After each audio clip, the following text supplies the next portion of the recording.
She was England's brightest flame and the loneliest soul in her kingdom. To her enemies, she was a heretic. To her people, a savior. To history, she was something rarer. The woman who chose a crown over love and changed the world. Like, share, and subscribe, because every empire begins with a story. She entered the world in September of 1533, in a palace heavy with disappointment. They had prepared for a prince banners woven in blue, trumpets waiting for the cry of a male heir who would secure the Tudor throne forever. Instead, a girl was born. They named her Elizabeth, after both her grandmothers, a name that meant God is my oath. Her father, King Henry VIII, had risked his kingdom for her birth, torn England from Rome, defied the Pope, and married her mother, Anne Boleyn, in a union drenched in scandal and blood. The child should have been the promise of triumph, but in the glittering halls of Greenwich Palace, triumph turned to silence. Henry looked upon the infant and said little. He would call her his daughter, but never his heir. Anne Boleyn smiled through her terror. She had promised Henry a son, sworn that God himself had blessed their love. Now, as Elizabeth was swaddled in royal silk, Anne felt the crown tighten like a noose. The court murmured behind closed doors. A daughter, not a son. They whispered that the marriage was cursed, that the Pope's anger had condemned the child before her first breath. And so, Elizabeth's life began not in celebration, but in suspicion. By the time she could walk, she had already learned silence. In the golden nursery of Hatfield House, she was watched by servants who feared to speak her name too loudly. Her half-sister, Mary, daughter of the Spanish Queen, Catherine of Aragon, had been declared illegitimate when Henry annulled his first marriage. Now, with Elizabeth's birth, that same danger hung above her. Henry's court was a battlefield of silk and smiles, ambassadors, bishops, and nobles shifting alliances with every breath. The child's mother, Anne Boleyn, played her part like a chess master, but the board was already turning against her. The king's favor was as fickle as the wind. By 1536, Anne had failed to give him a son.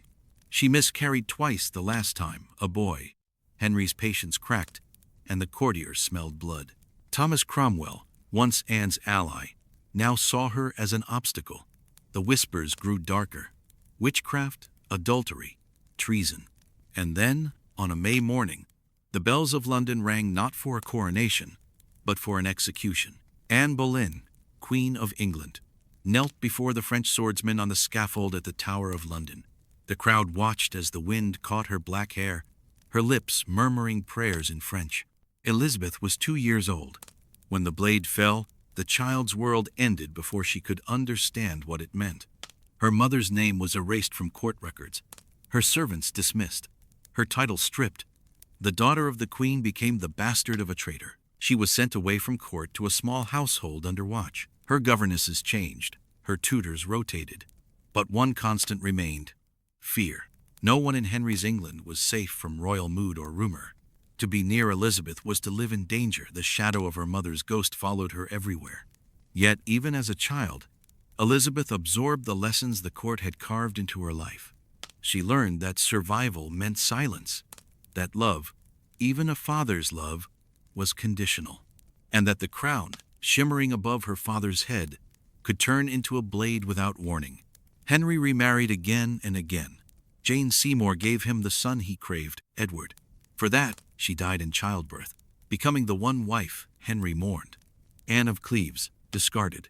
Catherine Howard, executed, another young queen brought low by ambition. Each downfall was a warning carved into Elizabeth's heart: never trust desire, never trust the throne. By the time she turned 10, Elizabeth was the quiet observer in a storm of thrones. Her hair was her mother's auburn, her eyes sharp like her father's. Those who met her spoke of an uncanny poise, a child who listened more than she spoke, who watched everything and forgot nothing. She mastered Latin, Greek, French, and Italian before most girls her age had learned to sew. Her tutor, the scholar Roger Ascham, once wrote that she had the mind of a man and the patience of a saint. But what Elizabeth learned most was the art of masking her heart. Her half-sister Mary, still bitter and exiled, saw in her a rival.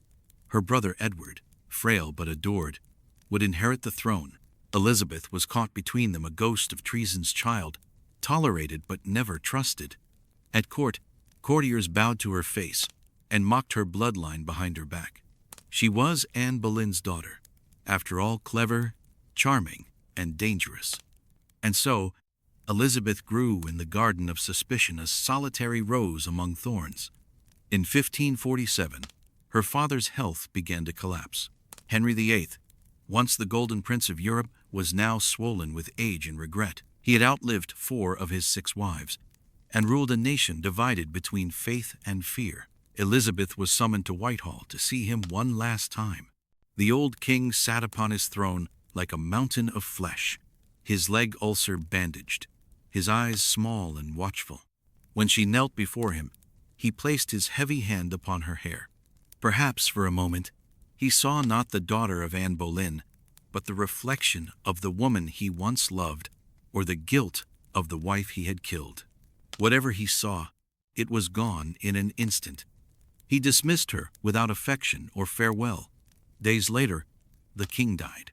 The bells of London tolled again, and Elizabeth, only 13, watched the kingdom of her father crumble into mourning. The boy king Edward VI would inherit the throne, and the court would shift again.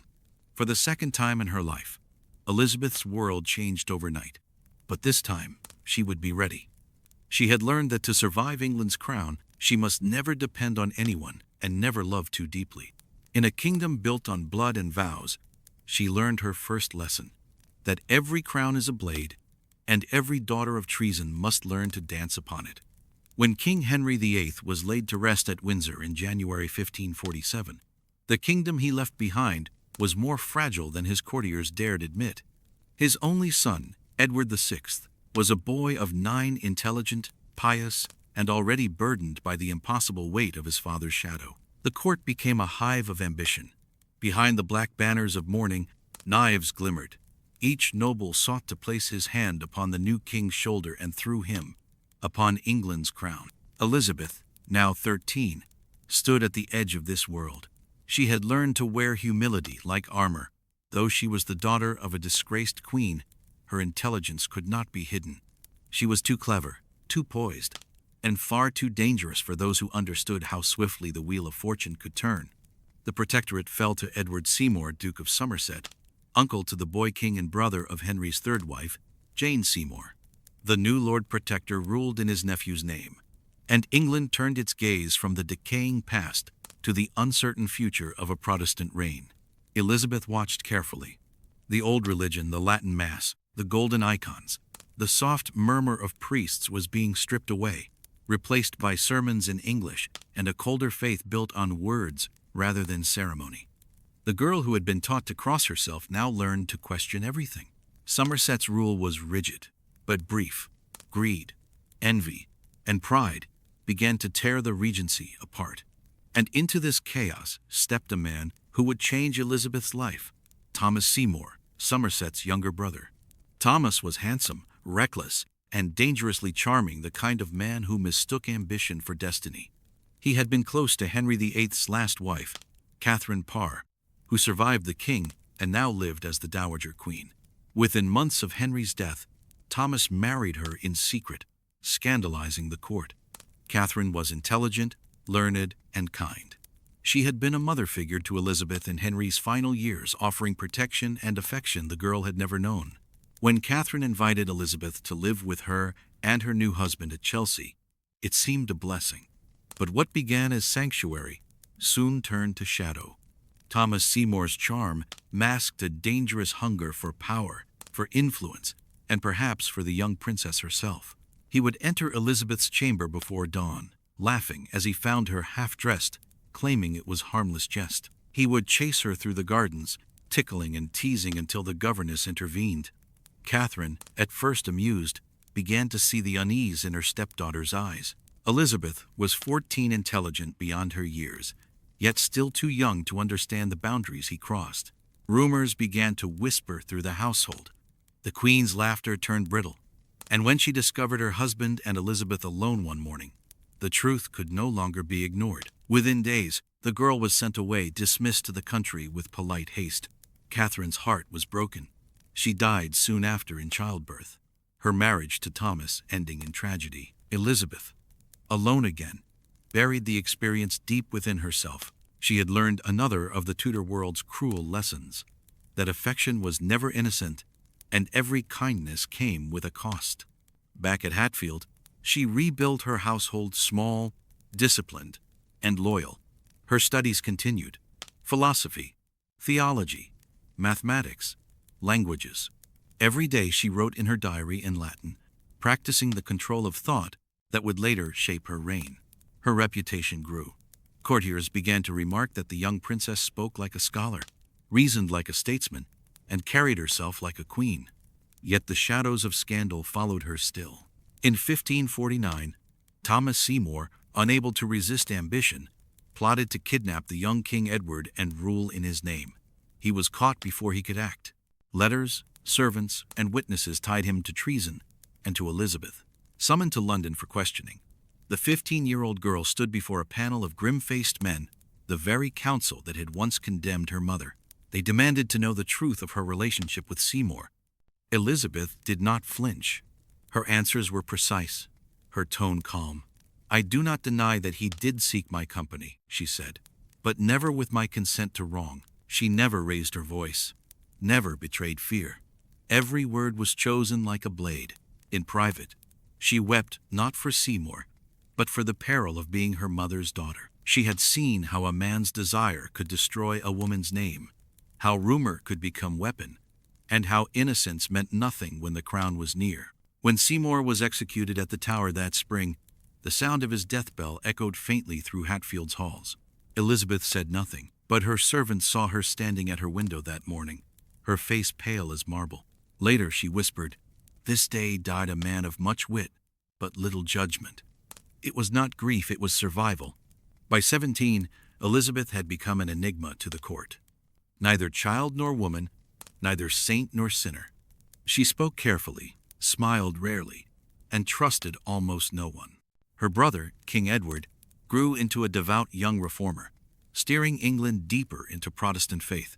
To him, Elizabeth was both ally and rival, a symbol of the future but also a reminder of the family's fractured past. The nation he ruled was restless. Rebellions flared in the north and west, and whispers of Catholic plots haunted every churchyard.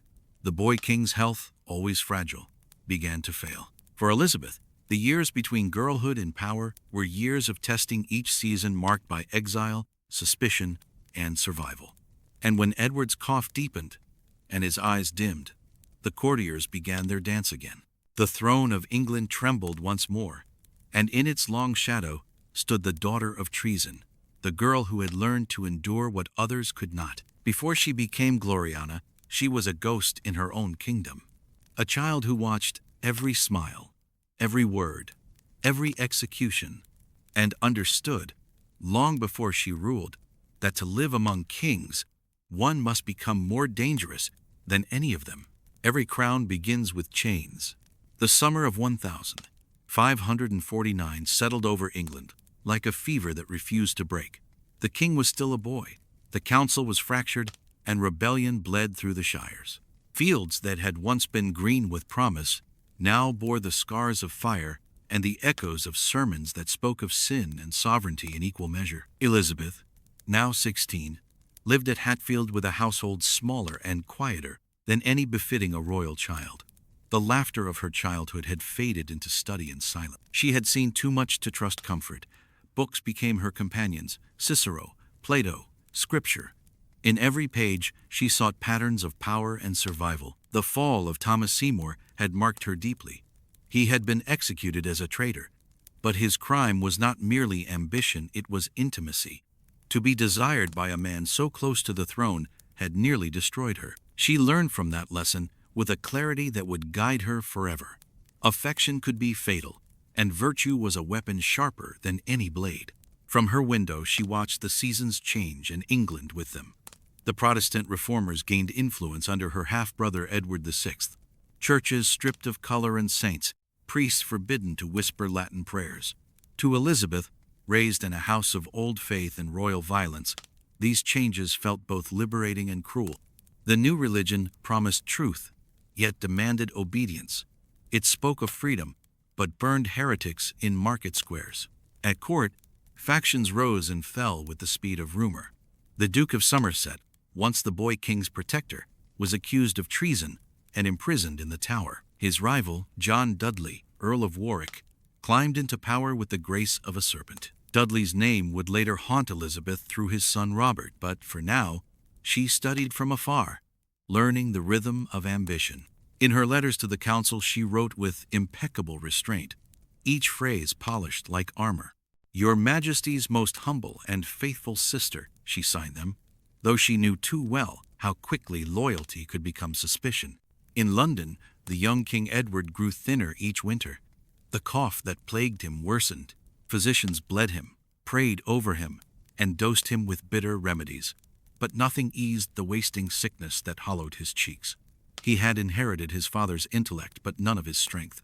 While Edward's health waned, England's soul burned.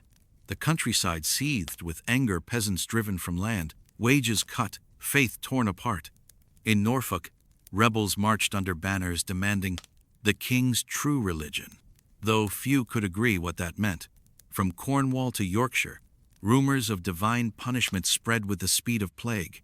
Elizabeth remained outwardly untouched, yet she listened to every whisper. She had learned that rebellion was the music of England, playing in a different key each generation. When Somerset was executed in 1552, she made no public comment. Privately, she understood the pattern. One protector replaced another. One faction devoured the last. Her father had ruled by destroying his enemies. Her brother's ministers destroyed each other. The crown, she realized, was not a prize, it was a battlefield no one ever left alive. In early 1553, the boy king's decline could no longer be hidden. Courtiers began to count the days. Edward, desperate to preserve his Protestant vision, feared his half-sister Mary, the devout Catholic who waited as the next in line. To him, her faith was treason against God. Under the influence of the cunning Duke of Northumberland, John Dudley, now the realm's master, Edward drafted a new succession. It excluded both his half-sisters and placed Lady Jane Grey, Northumberland's daughter-in-law, as heir. Elizabeth knew the document was poison. She was too clever to protest openly, and too cautious to endorse it. In silence, she thought, lies safety.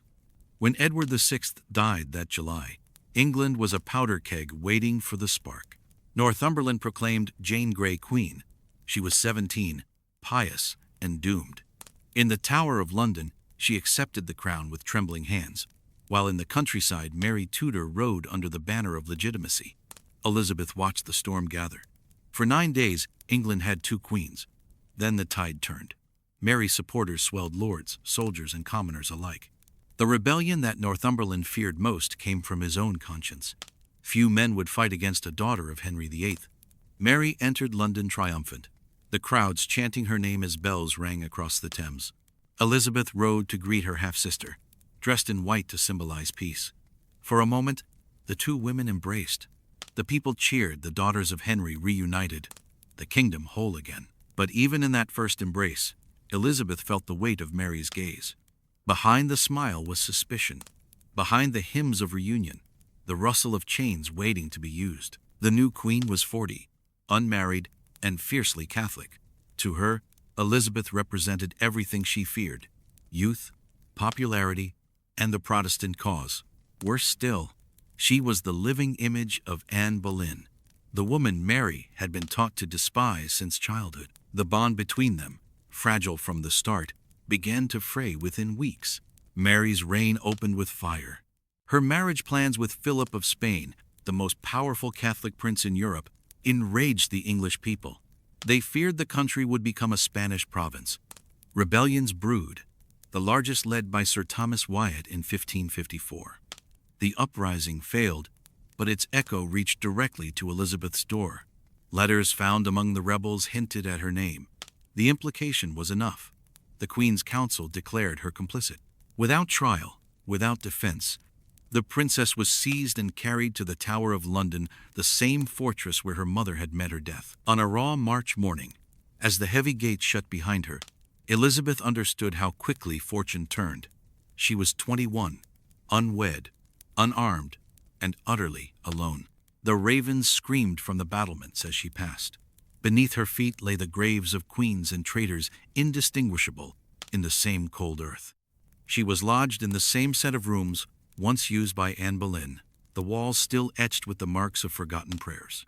That night, by candlelight, Elizabeth read from the Psalms, "Put not your trust in princes, nor in the sons of men." The guards could hear her whisper the words again and again until dawn. The tower had its own kind of silence, heavy, watchful, eternal.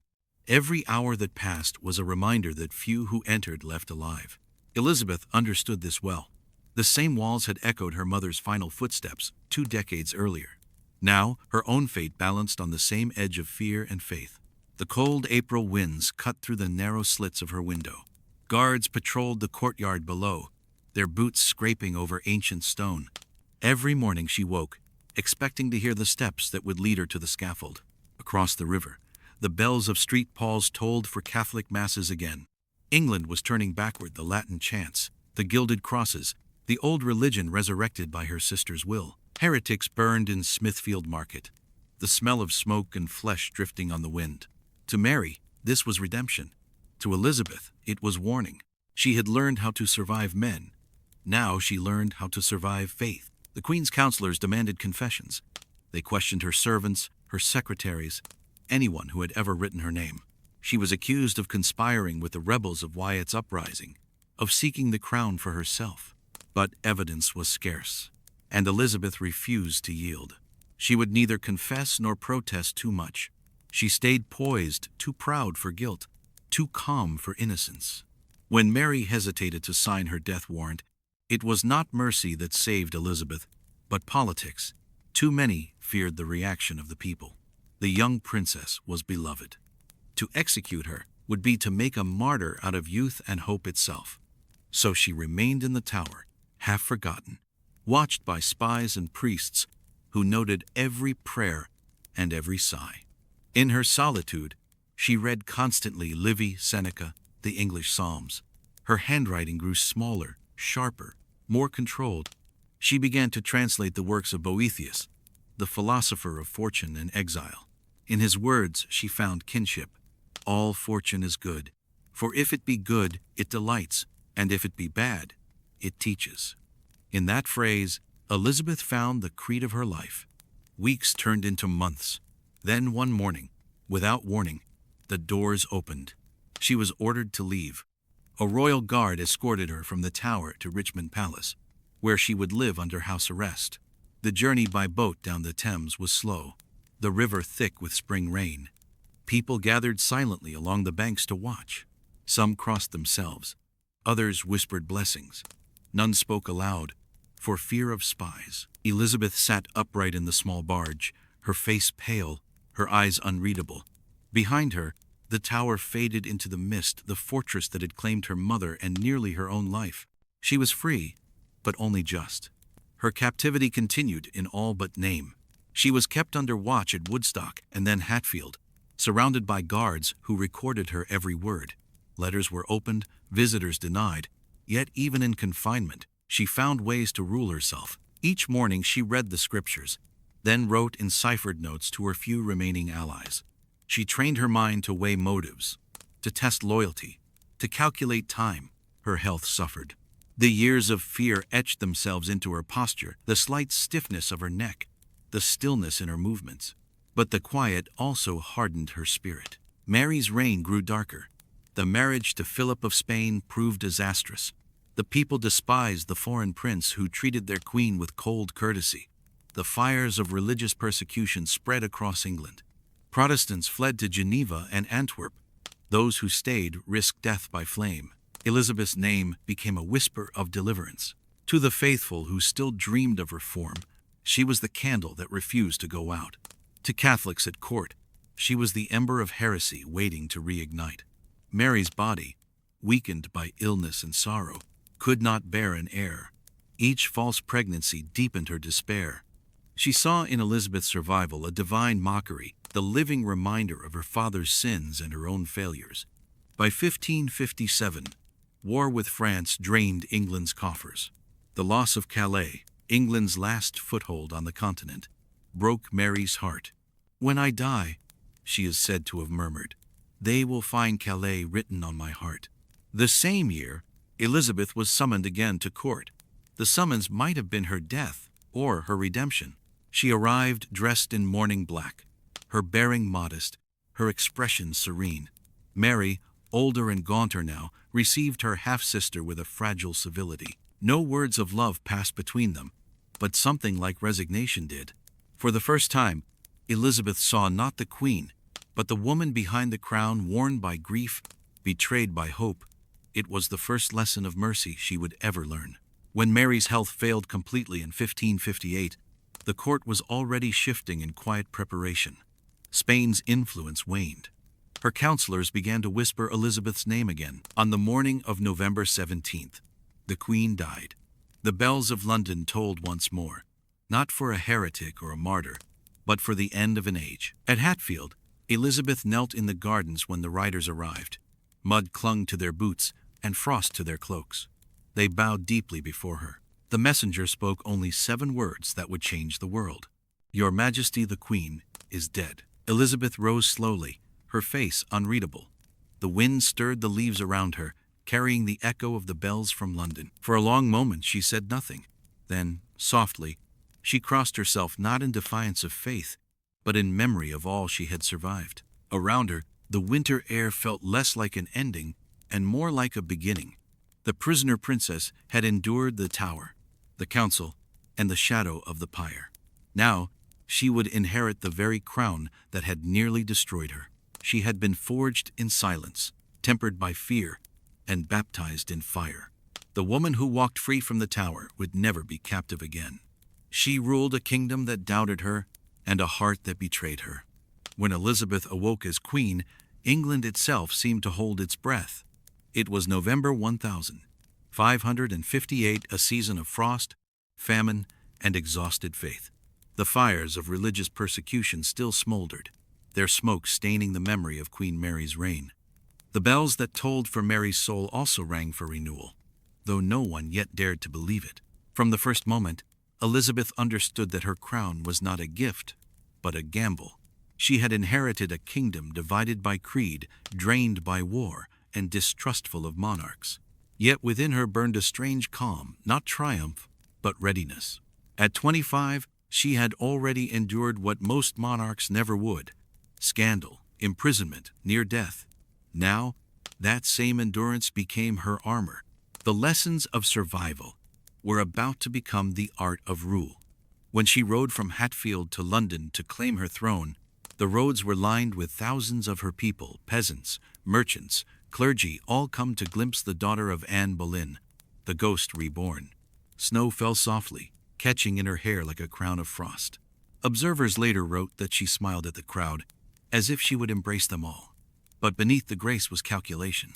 She knew what they needed to see. Not another tyrant, not another zealot, but something entirely new. Her coronation, held in January 1559, shimmered with deliberate symbolism. Latin and English prayers mingled. Protestant psalms rose where Catholic incense had once choked the air. The new queen wore robes heavy with Tudor gold. Her gaze lifted to the vaulted ceiling of Westminster Abbey, not in piety alone, but in silent defiance of those who said a woman could not rule. The people roared her name, Elizabeth Regina, a monarch without a husband, a survivor without apology. Yet even as the cheers filled the abbey, the question already haunted her court: whom would she marry? To her counselors, marriage meant security, an heir to continue the line, an alliance to protect the throne. To Elizabeth, it meant something else entirely: danger. She remembered Catherine Parr's tears, Catherine Howard's execution, her own mother's fall. Marriage was a crown of iron. It glittered, but it killed. Still, she played the part. Ambassadors from France, Spain, and Austria presented their princes with portraits and promises. She listened, smiled, and dismissed them with grace. Behind every polite refusal, she weighed the risk of surrendering herself to any man's power. Among the courtiers who filled her glittering, perilous world was one she could not so easily dismiss: Robert Dudley, son of the Duke of Northumberland, had known Elizabeth since childhood. They shared the memory of the Tower, he as a prisoner after his father's fall, she as the captive princess who might never see daylight again. Now he returned as master of the horse, the man closest to her in ceremony and in sight. He was bold, handsome, and restless, with the kind of confidence born from surviving disgrace. To the Queen, he was both reminder and temptation. Every morning, Dudley stood beside her horse as she rode through the palace gardens. Every evening, he attended her chambers with petitions and reports. The courtiers watched, whispered, and speculated. Elizabeth encouraged the attention. She had learned that power thrived on uncertainty. If Europe's princes believed she might marry, they courted her alliance. If her nobles thought she loved, they stayed loyal. Love, for her, became another kind of statecraft. But rumor has its own gravity. It pulled at every movement, every glance. At court, the talk grew darker.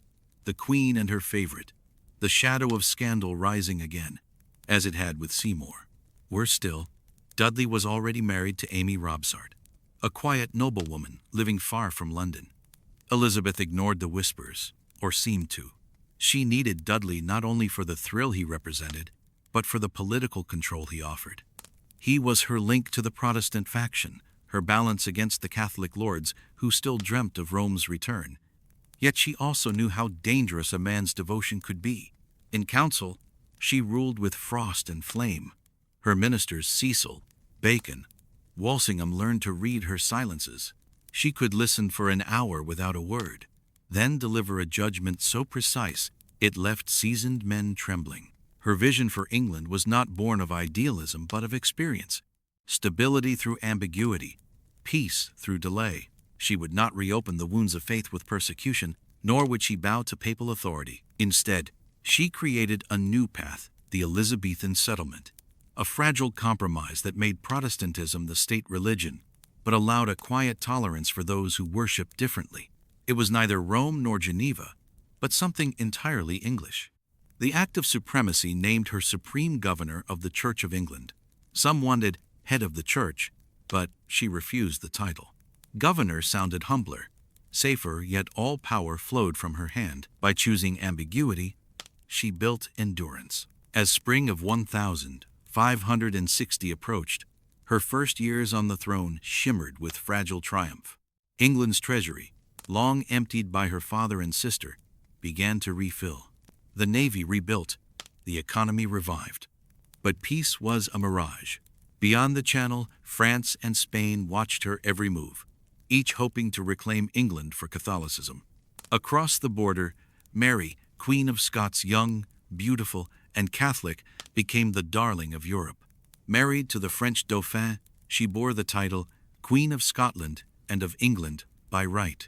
To her enemies, Elizabeth was a usurper born of adultery. To Mary, she was an obstacle to destiny. The stage was set for a duel between crowns that would shape the century. But even before that reckoning, tragedy would return to Elizabeth's own doorstep. In September 1560, as Parliament met in Westminster, news arrived from Oxfordshire. Amy Robsart, wife of Robert Dudley, had been found dead at the foot of a staircase. Her neck was broken. The verdict, accident. But the rumor, murder. The court froze. Every whisper, every sidelong glance turned toward the Queen and her favorite. For a moment, all her careful balance trembled. Elizabeth did not mourn publicly. She withdrew from court, her letters to Dudley cautious, her tone distant. She understood that one man's fall could bring her own. Even as grief and suspicion swirled, she appeared before her council radiant and composed. "I have no master," she said to them once, not as boast, but as truth. And in that moment, the image of the Virgin Queen began to take shape, not yet divine, not yet myth, but forged from the ashes of love, scandal, and survival. She had climbed from the tower to the throne, not by miracle, but by mastery. A woman alone in a man's kingdom, learning that to rule hearts was more dangerous than to rule nations. The death of Amy Robsart lingered like a storm over the early years of Elizabeth's reign. Though no court in England declared Robert Dudley guilty, no man or woman could hear the story without suspicion.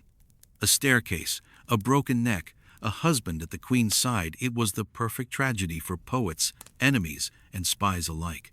Elizabeth understood at once that her greatest threat was not rebellion or invasion, but perception. She had built her power on the delicate illusion that she was untouchable, neither wife, nor widow, nor woman to be owned. Now that illusion cracked, and through the fracture, England stared into scandal. In the tense weeks that followed, ambassadors wrote feverishly to their masters in Paris and Madrid, describing the atmosphere of court with the precision of surgeons. Some claimed Elizabeth wept for Dudley, others that she exiled him in fury. None agreed on the truth, because she offered them none. Her silence was her defense. In that silence, her myth began. The woman who had once been doubted, imprisoned, and nearly condemned for another man's ambition, now turned every rumor into theater. She summoned her council, appeared radiant in white silk, and announced her devotion to the kingdom above all earthly ties. "I am married," she declared to her people soon after, "to England." The words were repeated, embroidered, and eventually immortalized. But what they concealed was deeper than loyalty. They hid fear. Elizabeth had seen too well what marriage meant for queens. Her mother had lost her head for it. Catherine Howard, her cousin, had followed. Mary Tudor had been undone by it. If love was a battlefield, Elizabeth meant to fight alone. England, though weary of scandal, began to heal beneath her command. Her council, anchored by the shrewd and tireless William Cecil, pursued policies that steadied the fragile realm. Taxes eased, trade revived. Ships built under Henry's reign returned to the seas with renewed purpose, carrying England's flag farther than it had ever gone. Yet beneath the calm surface of order, the old rivalries burned. The Catholic powers of Europe, especially Spain, regarded Elizabeth as a heretic and illegitimate sovereign. They watched and waited, expecting the English to turn on their Protestant queen as they had turned on so many before. And in Scotland, the threat wore a crown. Mary, Queen of Scots, barely 19, returned from France a widow and a queen in her own right. She was the mirror of everything Elizabeth was not: openly feminine, unapologetically Catholic, and adored by those who still longed for the old religion. To Mary, the English throne was her birthright. To Elizabeth, it was the cornerstone of survival. The two women would never meet, yet their lives became entangled in a web of politics, faith, and fatal resemblance. The nobility compared them in whispers: Mary, the woman of beauty and passion; Elizabeth, the queen of intellect and restraint. The choice between them seemed a choice between two futures for Europe itself. Elizabeth, aware of every whisper, began to craft her image with a precision born of necessity. Painters were forbidden to portray her without permission. Every portrait was inspected for meaning. The eyes must be bright, the skin luminous, the face serene, the embodiment of divine order. Behind that perfect calm was a woman who could not afford to age, love, or falter. As England's enemies painted her as a bastard usurper, she made herself a symbol of purity and power, the Virgin Queen, the living emblem of a Protestant empire. The transformation was not vanity, it was armor. Still, the price of control was solitude. Her nights grew longer, the corridors of her palaces colder. She wrote less in her journals and more in state papers. The language of affection was replaced by the grammar of command. Robert Dudley remained at court, but the intimacy that had once drawn them together became a weapon others used to divide them. The council tolerated him only because Elizabeth demanded it. Foreign ambassadors called him her secret husband. Poets called him her ruin. The queen neither dismissed him nor drew him close. She kept him precisely where she kept all things she feared within sight, never within reach. For the rest of her life, Dudley would remain a ghost moving through her reign, a reminder of what she had sacrificed to keep the throne. Meanwhile, England's political horizon darkened. Across the Channel, war between France and Spain raged on. The northern border bristled with tension as Scottish nobles loyal to Mary threatened rebellion. Elizabeth's council urged her to send troops to secure Scotland before Catholic France could use it as a launching ground for invasion. She agreed, reluctantly, dispatching English forces under Lord Grey to support the Protestant lords rebelling against Mary's regent. It was Elizabeth's first military venture as queen, and it tested her will. She had inherited her father's decisiveness but not his appetite for blood. War was never her instinct, survival was. In 1560, the Treaty of Edinburgh brought a fragile peace. French troops withdrew from Scotland, leaving the Protestant faction ascendant. Mary returned home to a land that no longer worshipped her faith, while Elizabeth stood as the unchallenged ruler of England's destiny. Yet victory brought little comfort. That same summer, Robert Dudley's wife was buried quietly, her death still unsolved, her name a shadow over the court. Though no verdict of murder was ever proven, the stain remained. Elizabeth understood that even innocence could not erase suspicion. When foreign princes again proposed marriage, she smiled and refused. By denying every alliance, she made England unpredictable. By choosing no husband, she made herself indispensable. Her counselors grumbled, her people speculated, and poets idealized. But beneath the myth was a private vow. Never again would her fate rest in another's hands. The second year of her reign ended, as it had begun, with England precariously balanced between ruin and rebirth. The fields prospered, the ports reopened, the plague receded. In London, craftsmen carved her initials into coins, and children sang rhymes of Good Queen Bess. But in Europe's courts, her enemies called her worse names: the heretic queen, the bastard daughter, the woman of deception. Elizabeth listened to all of it and smiled.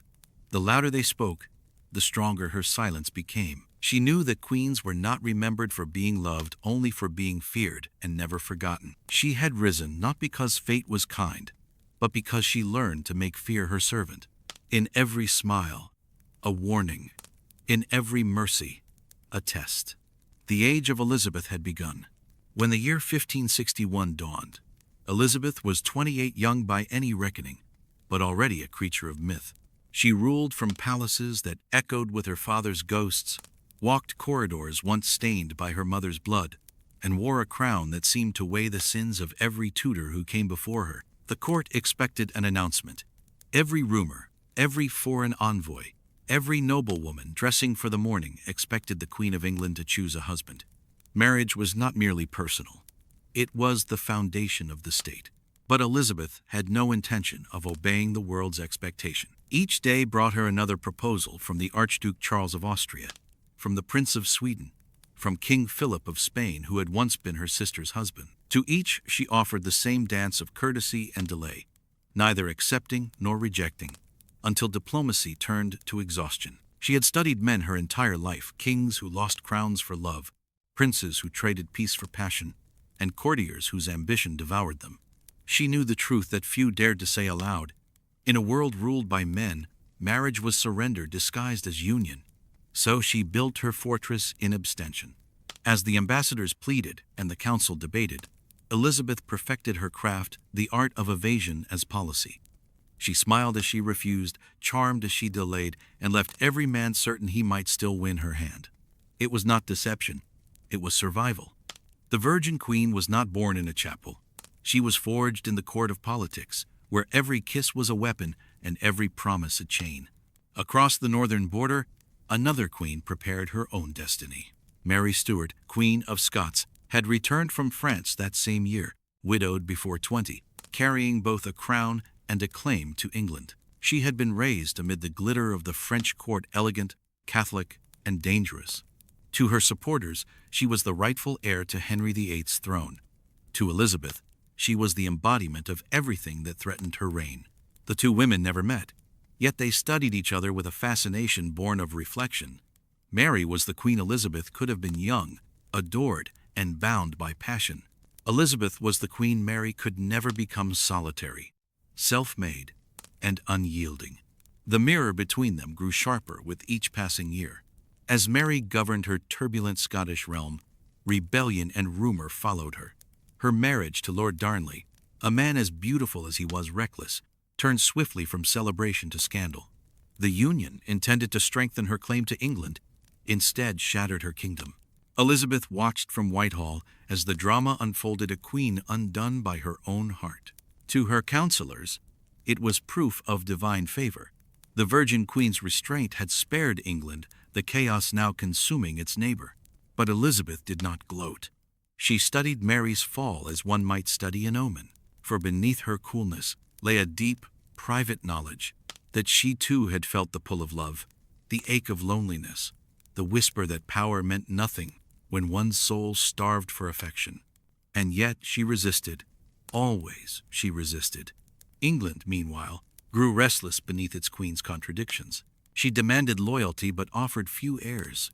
She embodied chastity, yet inspired desire. Her courtiers, poets, and painters transformed her into something beyond mortal, an icon draped in gold and legend, the living emblem of divine rule. It was more than flattery. It was strategy. Elizabeth's reign required the illusion of permanence. A married queen could be replaced by her husband's will, a mother by her child's inheritance. But a virgin queen, eternal, ageless, indivisible, could never be displaced. And so the imagery spread. Portraits of Elizabeth surrounded by roses and suns, poems comparing her to Diana, the goddess untouched. Her courtiers learned to speak in reverence, her subjects to dream in symbolism. The more she denied love, the more her nation adored her. But her enemies saw the same purity as weakness. To Catholic Europe, Elizabeth's virginity was not virtue, it was proof of unnatural pride. A woman refusing her ordained place beneath a man. The Pope himself called her the heretic whore of Babylon. It was not mere insult, it was prelude to war. In 1563, plague struck London, silencing its bustling markets and emptying its theaters.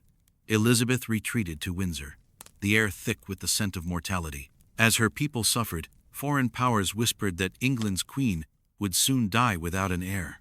France and Spain circled like vultures, waiting to divide the island once she was gone. Yet the queen endured, as she always had, through silence and steel. The middle years of the 1560 seconds tested her patience and her heart. Robert Dudley remained her constant companion, now ennobled as Earl of Leicester, his ambition tempered by devotion. They shared a bond deeper than politics, but one forever bounded by the crown between them. To yield to him would be to surrender everything she had fought to become. Still, she could not bring herself to banish him. Their relationship became a paradox. England learned to live with whispered scandal and visible loyalty, love disguised as statecraft. But when Dudley married another woman in secret, the Queen's fury shook the court. It was not jealousy alone, it was betrayal of an image she had carefully built. Her courtiers saw the tremor beneath the mask and knew the truth. Even queens bleed where the heart once lived. From that moment, Elizabeth's affection hardened into myth. Love became memory. Policy became prayer. By 1568, the world around her had transformed. Mary, Queen of Scots, now a fugitive, fled south into England seeking refuge from her rebellious nobles and the suspicion that she had conspired in Darnley's murder. Elizabeth received the news with calculated calm. Here was her greatest rival, delivered into her hands not by armies, but by fate. The question that would define her reign had arrived. What does a queen do when her mirror kneels before her throne? Elizabeth's counselors urged imprisonment. Others whispered execution. But she hesitated, knowing that one queen's death might curse another's crown. For all her intellect, all her iron will, Elizabeth had always understood the fragility of power, that it was less a possession than a performance, sustained by perception. She resolved, for now, to let Mary live. Yet even as she signed the order for her cousin's custody, she sensed that mercy could be its own kind of trap. Two queens could not exist forever in one kingdom, and as the ink dried, Elizabeth, Tudor daughter of Anne Boleyn and Henry VIII, the Virgin Queen of England, began to understand that her greatest battles would not be fought with swords, but with shadows. She ruled through denial of love, of fear, of all that made her mortal, and in that denial, she found immortality. The summer of 1568 brought a strange quiet to England, the kind of stillness that hides a storm. In the castles of the north, rumors moved faster than horsemen. Mary Stuart, Queen of Scots, had crossed the border. She came not as a conqueror, but as a fugitive. Her reign in Scotland had collapsed under the weight of suspicion and tragedy. Lord Darnley, her husband, had been murdered in an explosion outside Edinburgh. Her new consort, the Earl of Bothwell, was widely believed to have arranged it. In the chaos that followed, Mary was forced to abdicate in favor of her infant son and flee toward the only refuge she could imagine, her cousin, Elizabeth Tudor. But refuge, in politics, is never mercy. Elizabeth received the news at Windsor with an expression no one could read. She had spent a lifetime being doubted, imprisoned, and judged. She knew how thin the line was between victim and threat. Mary's arrival was both gift and curse. The woman who had haunted her every decision for nearly a decade was now her prisoner, yet to touch her, to judge her, to kill her, could ignite a war across Europe. So, Elizabeth did what she had always done best. She waited. Mary was lodged at Carlisle Castle under polite arrest. The two queens exchanged letters, one pleading, one cautious, but they never met face to face. Elizabeth refused the encounter, claiming it was improper, until Mary cleared herself of the charges of conspiracy and murder. For a queen who ruled by image, Elizabeth understood the danger of reflection. To stand before Mary was to invite comparison, two queens born of rival faiths, one blessed by legitimacy in Catholic eyes, the other cursed by it. In that mirror, England might question which woman wore the true crown. And so Elizabeth kept her rival locked away, first in the north, then in the damp halls of Tutbury and Sheffield. Years would pass before Mary would ever again breathe the air without permission. While Mary's fate hung in balance, England's peace began to fracture. The arrival of the Scottish Queen rekindled every fear the Protestant realm had tried to bury, the fear of papal vengeance, of rebellion, of the old faith rising from the ashes of reform. In the winter of 1569, that fear took form. The Northern Rebellion broke out under the banners of the Earls of Northumberland and Westmoreland Catholic nobles, who believed Mary was the rightful queen and that Elizabeth's heresy had doomed England's soul. They gathered their retainers, raised the mass in defiance, and marched south beneath the symbol of the 5 wounds of Christ. It was the first time Elizabeth faced open revolt. Her response was not the fury of her father, but something colder. She summoned her council, summoned her army, and summoned her resolve. The rebels expected a frightened woman. They found a monarch carved of iron. Royal forces crushed the uprising. Hundreds were executed. Gallows rose in market squares, a grim forest of loyalty renewed. Elizabeth did not watch the hangings, but she knew they were necessary. Mercy was a luxury that had nearly cost her life once before. The rebellion's failure restored order but not peace. For the first time, the Pope himself moved against her. In 1570, Pope Pius V issued a bull of excommunication against Elizabeth, declaring her deposed and absolving her subjects of obedience. It was a declaration of spiritual war, a document written in Latin but understood in every language of Europe. To her enemies, it was permission to assassinate her. To her allies, it was a warning that loyalty now carried the price of damnation. Elizabeth read the bull in silence, then ordered it burned publicly in London. The flames consumed the parchment, but not the danger it carried. She knew the truth. Her survival would depend not on divine favor, but on human vigilance. In the aftermath, she turned her court into a web. No longer content to rule by charm alone, Elizabeth relied on her Secretary of State, Sir William Cecil, and his protégé, Francis Walsingham, to weave the first threads of what history would call England's Secret Service. Spies infiltrated noble houses, intercepted letters, and mapped the veins of conspiracy that ran beneath the surface of every Catholic gathering. Codes were broken, priests captured, plots revealed before they could ignite.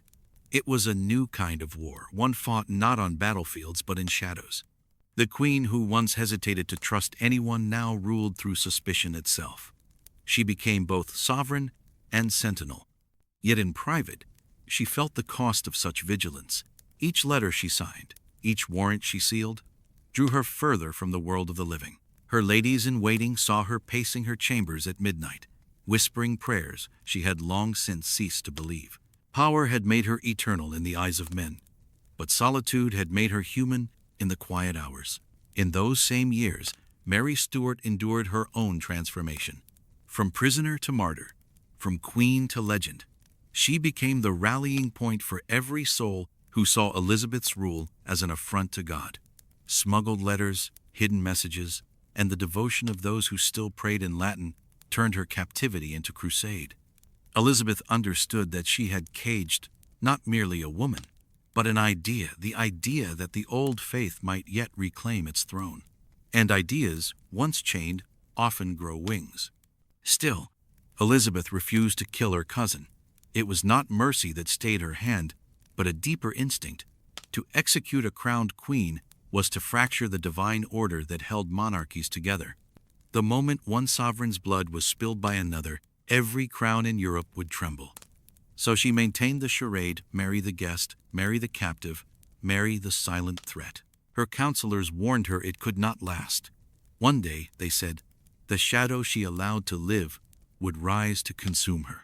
Elizabeth listened and did nothing, for she had learned that sometimes the greatest show of power is restraint. By the close of the decade, England stood at a crossroads between faith and fear. Its queen had survived rebellion, papal wrath, and scandal, but at a price she never confessed. The crown had given her glory and taken everything else. She was loved by her people yet surrounded by guards, celebrated as divine yet haunted by human loneliness. Robert Dudley remained at her side, his loyalty constant, his presence a reminder of the life she had once refused. The courtiers who once whispered of marriage now whispered of miracles, convinced their queen was something more than mortal. But Elizabeth knew the truth. She had traded love for legend, and now she must live with both. The Virgin Queen's vow had become her sentence. She had chosen power over peace, and in doing so became both sovereign and prisoner. For the higher a crown is raised, the lonelier the head beneath it. In the wake of rebellion and papal wrath, Elizabeth's England became a nation of watchers. Every sermon, every letter, every whisper might carry the trace of treason. The Queen had survived the open fires of revolt. Now came the invisible war of faith. Beyond the palace walls, the roads of Europe hummed with plots and counterplots. From Rome to Madrid, courtiers and cardinals drafted plans to replace her with Mary, Queen of Scots. In the secret chambers of the Vatican, gold was counted, agents dispatched, promises sealed with oaths. A single murder, they believed, could deliver England back to God. Elizabeth knew all of it, not from divine inspiration, but from men who listened at doors, opened letters, and risked their souls in service of the crown. She had created, almost by instinct, a new weapon in politics, the art of surveillance. Sir Francis Walsingham, dark-eyed and tireless, became her unseen blade. His network of spies stretched from the docks of London to the alleys of Paris, from noble households to foreign courts. Codes were intercepted, ciphers broken, invisible ink revealed under candlelight. The Queen no longer needed confession. She had intelligence. It was through that web that the whispers of a new conspiracy reached Whitehall, a scheme so audacious that even her council hesitated to believe it. It was the Ridolfi plot. An Italian banker named Roberto Ridolfi, living in London under the guise of commerce, had forged a plan with the Duke of Norfolk and foreign ambassadors to overthrow Elizabeth and marry Mary Stuart to Norfolk, uniting England once more under Catholic rule. Spain would send troops, papal agents would bless the cause. The Queen would fall, quietly or by the dagger. When the plan reached Walsingham's ears, Elizabeth's crown hung by a thread. But she did not flinch. Years of fear had taught her how to read danger like scripture. She feigned ignorance, allowing her enemies to believe their secrets safe until every name was written, every promise recorded, every betrayal signed in their own hands. Then, without warning, she struck. The Duke of Norfolk was arrested, his letters seized, his confession dragged from him by the slow weight of guilt rather than torture. The conspiracy collapsed before a single sword was drawn. Ridolfi fled into exile, and Norfolk's head fell beneath the axe at the Tower. Mary Stuart was spared, but her cage grew smaller. Elizabeth's triumph was absolute, but it came without joy. Each victory against treason tightened the invisible walls around her. She was surrounded not by courtiers, but by ghosts, men and women whose loyalty she could never fully trust, whose smiles might hide daggers. To rule by fear was to live within it. The people, however, saw only the glory. In the streets of London, her image was no longer merely royal, it was holy. Artists painted her draped in pearls and suns, standing over the moon, symbols of virgin power and divine light. Ballads called her England's star, and poets dared to write of her as if she were half mortal, half miracle. This was not the Elizabeth of youth or heartbreak. This was the Shadow Queen, the monarch who ruled not through marriage or lineage, but through presence alone. Her courtiers learned to approach her like worshippers at an altar. A glance could reward, a silence could destroy. She mastered performance with the precision of a playwright. To the eye of her people, she was the living theater of England's strength. And yet behind that spectacle, she lived in constant awareness of danger. The world's greatest powers had sworn her death. The Jesuit colleges of Europe trained young priests to cross the Channel disguised as pilgrims, carrying absolution for those who would strike her down. Spain, rich with silver from the New World, plotted invasion. Even her cousin Mary, confined yet unbroken, still sent letters promising salvation for those who would deliver her from captivity. Elizabeth faced them not with armies, but with the cunning that had carried her since childhood. She had survived her father's wrath, her sister's prisons, and her own heart's betrayal.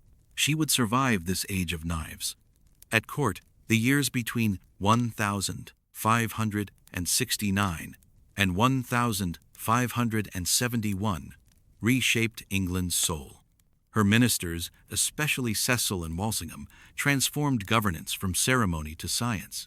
They catalogued every noble's loyalty, traced the flow of letters through the ports, and even mapped the spread of rumor as if it were disease.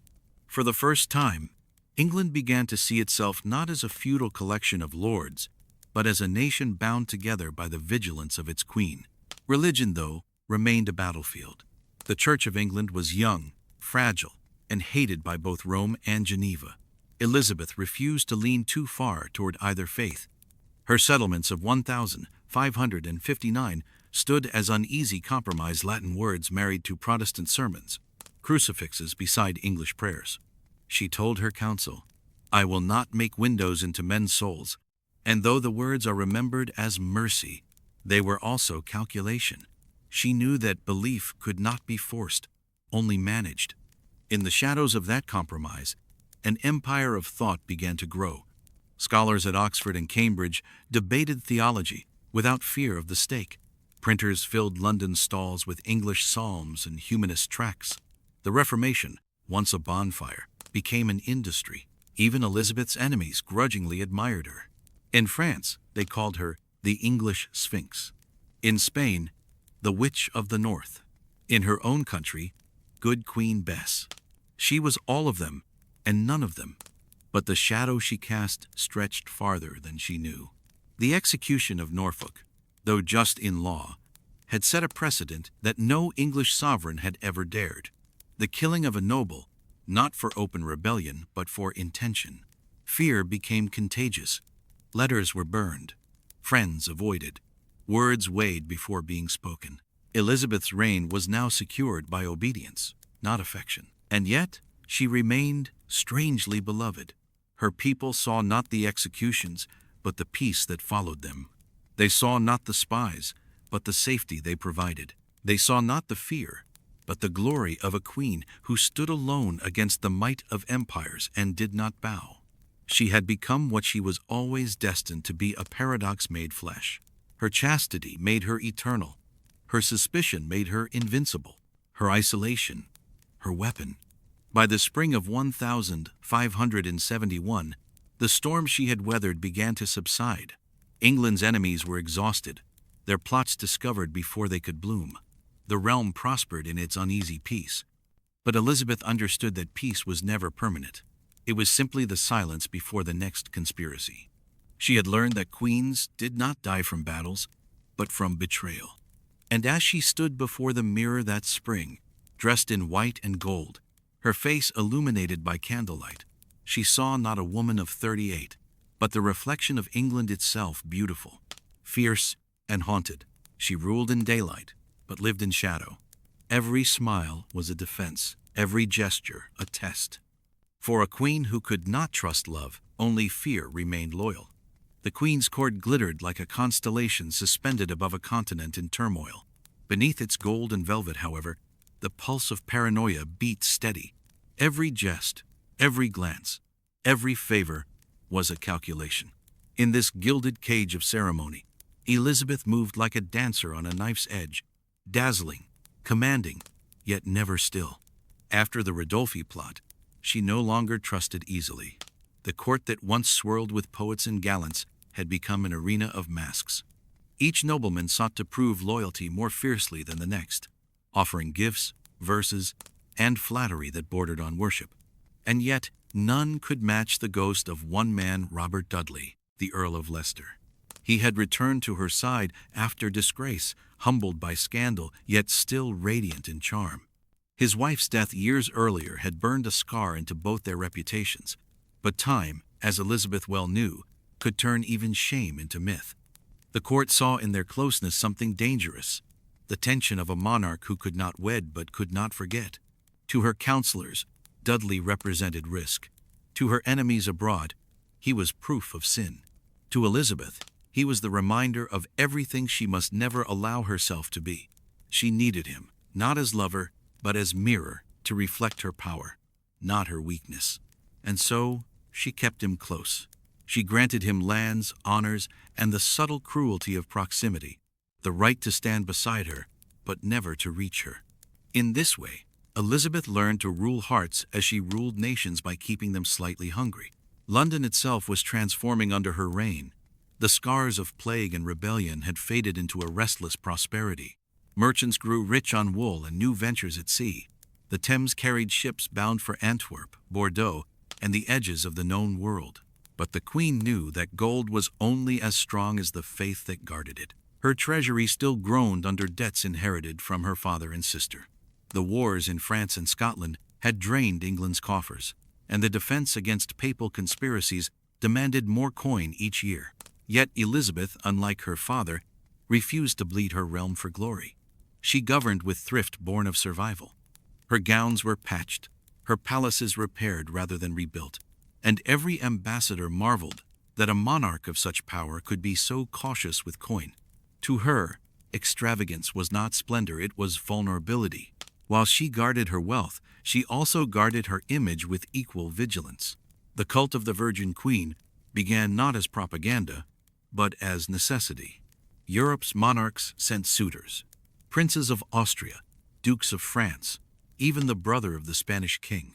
Each offered alliance, wealth, and legitimacy, the things Elizabeth was told she must possess to survive. Yet each proposal was another trap. Marriage would hand her power to a husband, and in the eyes of Europe, a queen was never equal to a king. A foreign prince would turn England into a pawn. An English noble would spark factional war, and so she declined them all. One by one, each refusal another act of political alchemy, transforming weakness into mystery. By denying every man, she became something none could control. A legend. Still, the question haunted her. Could a woman truly rule alone? In private, she studied her father's letters and her mother's fall. She knew the price of passion, the ruin of alliance, the way a crown could turn even love into execution. Anne Boleyn's blood had bought her throne. Elizabeth would not spill her own to keep it. Her virginity became her armor, a purity not of body, but of purpose. To the world, she was Gloriana, God's chosen queen. To herself, she was a survivor. The winter of 1570 brought another blow, one that struck deeper than armies. Pope Pius V issued a bull excommunicating Elizabeth and releasing her subjects from allegiance. To the Catholic world, she was now a heretic usurper. To her own people, the decree turned faith into treason. A farmer's prayer, a priest's whisper, a rosary in a pocket, all could now be proof of conspiracy. Elizabeth responded with precision, not fury. She did not seek to purge the land of Catholics as Mary had done with Protestants. Instead, she crafted laws that punished rebellion disguised as piety. Those who would worship quietly, she often ignored. Those who preached revolt, she destroyed. Her message was clear. Conscience was free. Treason was not.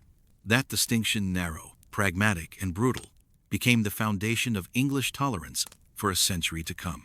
Amid the fires of ideology, a colder power was rising. Intelligence. Sir Francis Walsingham's methods matured into a system that would outlive its creator. Disguised messengers, intercepted correspondence, ciphered reports. The machinery of espionage became the unseen backbone of Elizabeth's realm. In taverns along the Channel coast, sailors whispered of gold for anyone who could report a Jesuit's landing. In the halls of Cambridge, scholars debated theology by day and decoded papal letters by candlelight. England itself had become a nation of informants, bound not by creed but by vigilance.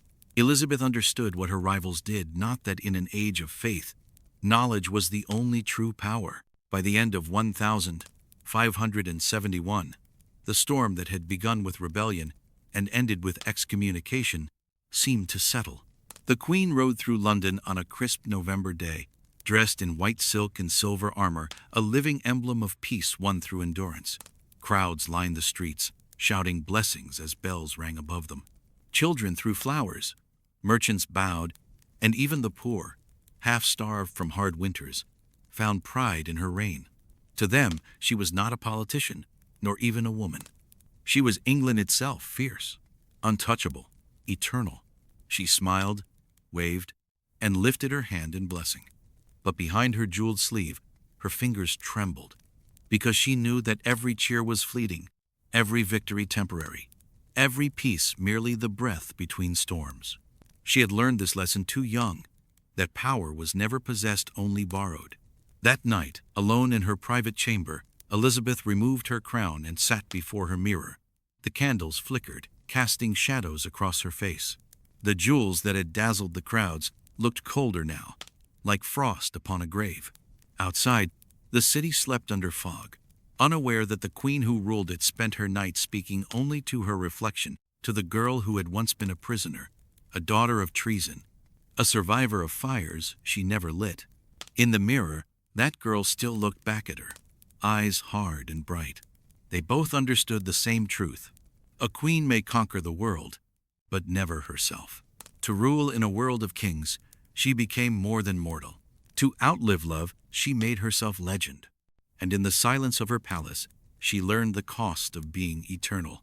By the year 1572, Elizabeth Tudor no longer ruled a fragile realm, but an awakening empire.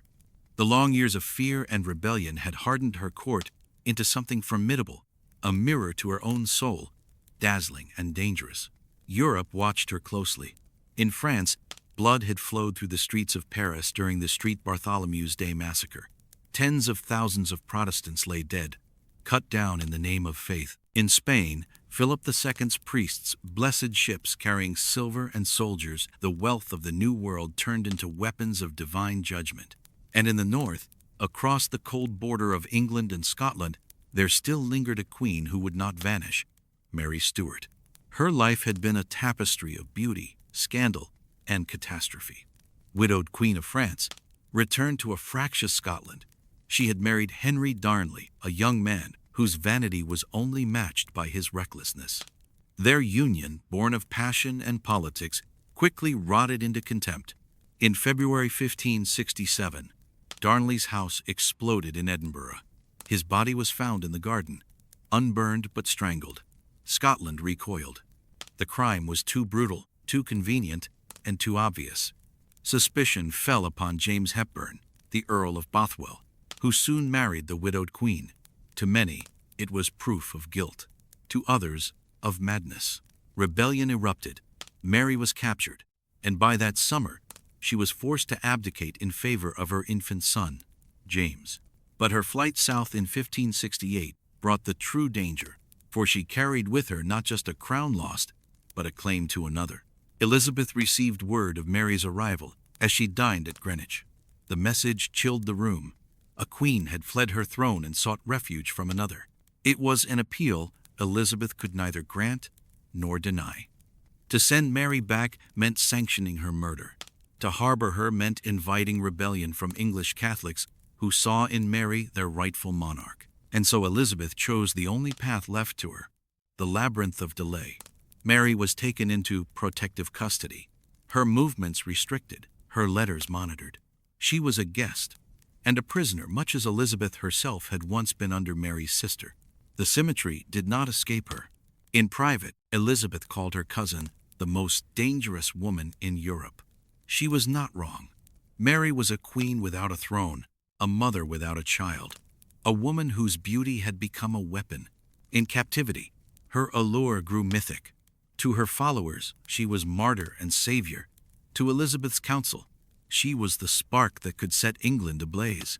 As Mary's imprisonment lengthened, England's shadow government began to take shape.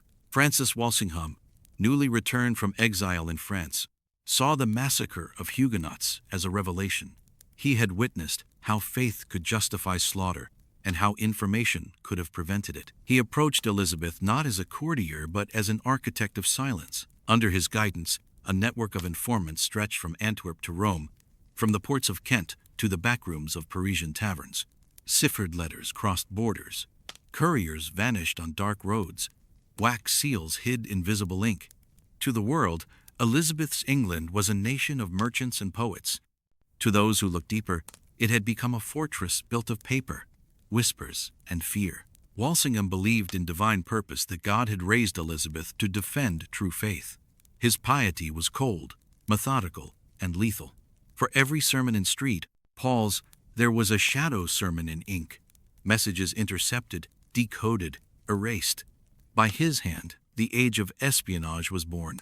Elizabeth herself became a master of appearance. Her court was the theater of her rule, and she its flawless actress. She could turn a smile into policy, a glance into command. The courtiers who surrounded her, poets, soldiers, scholars, existed not to challenge her, but to reflect her brilliance. She wore white not for purity, but for power. Under torchlight, the silk shimmered like celestial armor. The jewels on her collar were chosen not for beauty, but for the story they told, that England's light came from her, and her alone. Every mask, every ball, every royal progress was a performance designed to hold a nation's heart while its mind was molded by her will. Yet beneath the music and ceremony, Elizabeth's isolation deepened. The crown had become both halo and chain. She had sacrificed love for rule, and now sacrificed peace for survival. In the summer of 1572, the first great test of her espionage came. A Catholic noble named Thomas Howard, Duke of Norfolk, England's highest peer, was implicated in a plot to marry Mary Stuart and place her on the throne. The evidence, uncovered by Walsingham's web, was undeniable. Ciphered letters, foreign gold, signatures of betrayal. Elizabeth had known Norfolk since childhood. He had dined at her table, fought under her banners, sworn loyalty to her crown. But now, he knelt before the axe on Tower Hill. The crowd that gathered that morning saw not just a traitor's death, but the end of illusion. Elizabeth's mercy had limits, and the axe had none. When the blade fell, England understood that the Virgin Queen would never hesitate again. Beyond her borders, her enemies whispered that she was heartless, faithless, unfeminine, a king in petticoats. They were right in one regard. She had become something beyond gender, beyond pity. When Walsingham asked how he should deal with foreign priests caught smuggling letters from Rome, she replied coldly, "Do as the law requires." And so, across England, gallows were raised. Catholic agents were hung, drawn, and quartered in markets and fields. Their deaths were spectacles meant not to please the Queen, but to warn her subjects. Mercy was a privilege, not a right. The terror worked. Plots still came, but fewer survived to become legend. The people prayed for her safety, not out of love alone, but out of fear for what might follow her fall. Elizabeth understood the paradox of rule, that security is built not on devotion, but on awe. By 1575, England stood transformed. The wounds of rebellion had hardened into vigilance. The merchants of London prospered. New theaters and printing houses filled the city with art and ambition. And above it all, Elizabeth reigned not as her father's daughter, but as the living image of her own invention, divine, untouchable, eternal. She was not Anne Boleyn's child, nor Henry's heir, nor Mary's rival. She was the sun itself, bright enough to blind the world to the shadow, growing just beyond her light. For in one northern castle, behind guarded walls and locked doors, Mary Stuart still breathed and waited. The letters continued to pass through hands and hearts, the ink barely dry before another cipher was written. The next storm was already forming. By the mid-1572, England lived in a strange equilibrium, a kingdom balanced between vigilance and splendor. Every sermon echoed loyalty to the crown. Every tavern whispered rumors of betrayal. Yet above this uneasy peace stood one figure untouchable and luminous, Elizabeth Regina. The court at Whitehall had become more than a palace, it was a stage. Beneath its gilded ceilings, poets, scholars, and spies performed in equal measure. Every gesture carried double meaning. Every smile could conceal a death warrant. To serve Elizabeth was to live within a play whose script only she could see. The Queen's image was now a matter of policy. Her portraits, commissioned by the hundred, presented her as both mortal and divine, her skin pale as ivory, her gown heavy with jewels that symbolized purity and power. She was painted against suns, serpents, and storms, her calm face radiating authority, untouched by time. To her subjects, she was no longer the cautious daughter of Anne Boleyn, but the living embodiment of order after chaos, the mirror of princes, as her admirers would call her. But mirrors reveal as much as they reflect. Beneath the perfection of her image lay exhaustion, the loneliness of a ruler who could trust no one completely. Robert Dudley still haunted her thoughts. His marriage to Lettice Knollys had felt like betrayal, and yet his continued devotion, his careful obedience at court, reminded her of everything she had renounced. Elizabeth had chosen her crown over love, and though her people sang her praises, the silence of her private chambers was her truest companion. Outside those chambers, a different kind of empire was being forged. Francis Walsingham, now Secretary of State, ruled over a nation of invisible men. His agents operated in Antwerp, Venice, Madrid, in inns, monasteries, and merchant ships. They intercepted letters meant for Rome, bribed couriers, copied ciphered messages, and sent them across Europe sealed with counterfeit crests. To him, loyalty was measured not in words, but in the information one could deliver. He understood that England's survival depended on secrets and that ignorance was fatal. In his mind, Mary Stuart was not merely a prisoner but a contagion. Every letter she sent to her followers was a spark. Every priest who crossed the Channel a match waiting to strike. By 1578, Walsingham's network had reached even into the heart of France. Through merchants and exiles, he learned of Spanish plans, papal blessings, and the restless ambitions of Philip II, the monarch who considered Elizabeth an unholy pretender to God's throne. What the Pope condemned, Walsingham prepared to answer. He trained codebreakers, mathematicians, linguists, even artists to recognize treason in ink and parchment. His men worked by candlelight in hidden rooms beneath Whitehall, translating intercepted documents from Latin, French, and Italian. Every signature that reached Elizabeth's desk had passed through a labyrinth of watchers, unseen guardians of a fragile realm. And yet, amid this machinery of fear, art began to bloom. Elizabeth's court glittered with poets and playwrights whose verses turned politics into myth. Edmund Spenser, in his Mary Queen, cast her as Gloriana, the radiant spirit of virtue, both queen and goddess. To the common people, this image was more real than the woman herself. When Elizabeth rode through London on her royal progresses, her subjects lined the streets, showering her with petals and praise. To see her was to glimpse a divine being, an angel of peace in a century of fire. Her counselors understood the power of spectacle.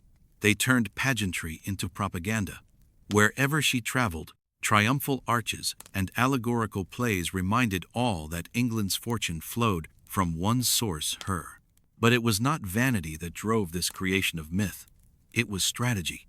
Elizabeth knew that beauty could disarm envy, and reverence could replace fear. In an age where kings ruled by birthright, she ruled by imagination. Still, beyond her borders, darker forces gathered. Spain and Rome had not abandoned their crusade.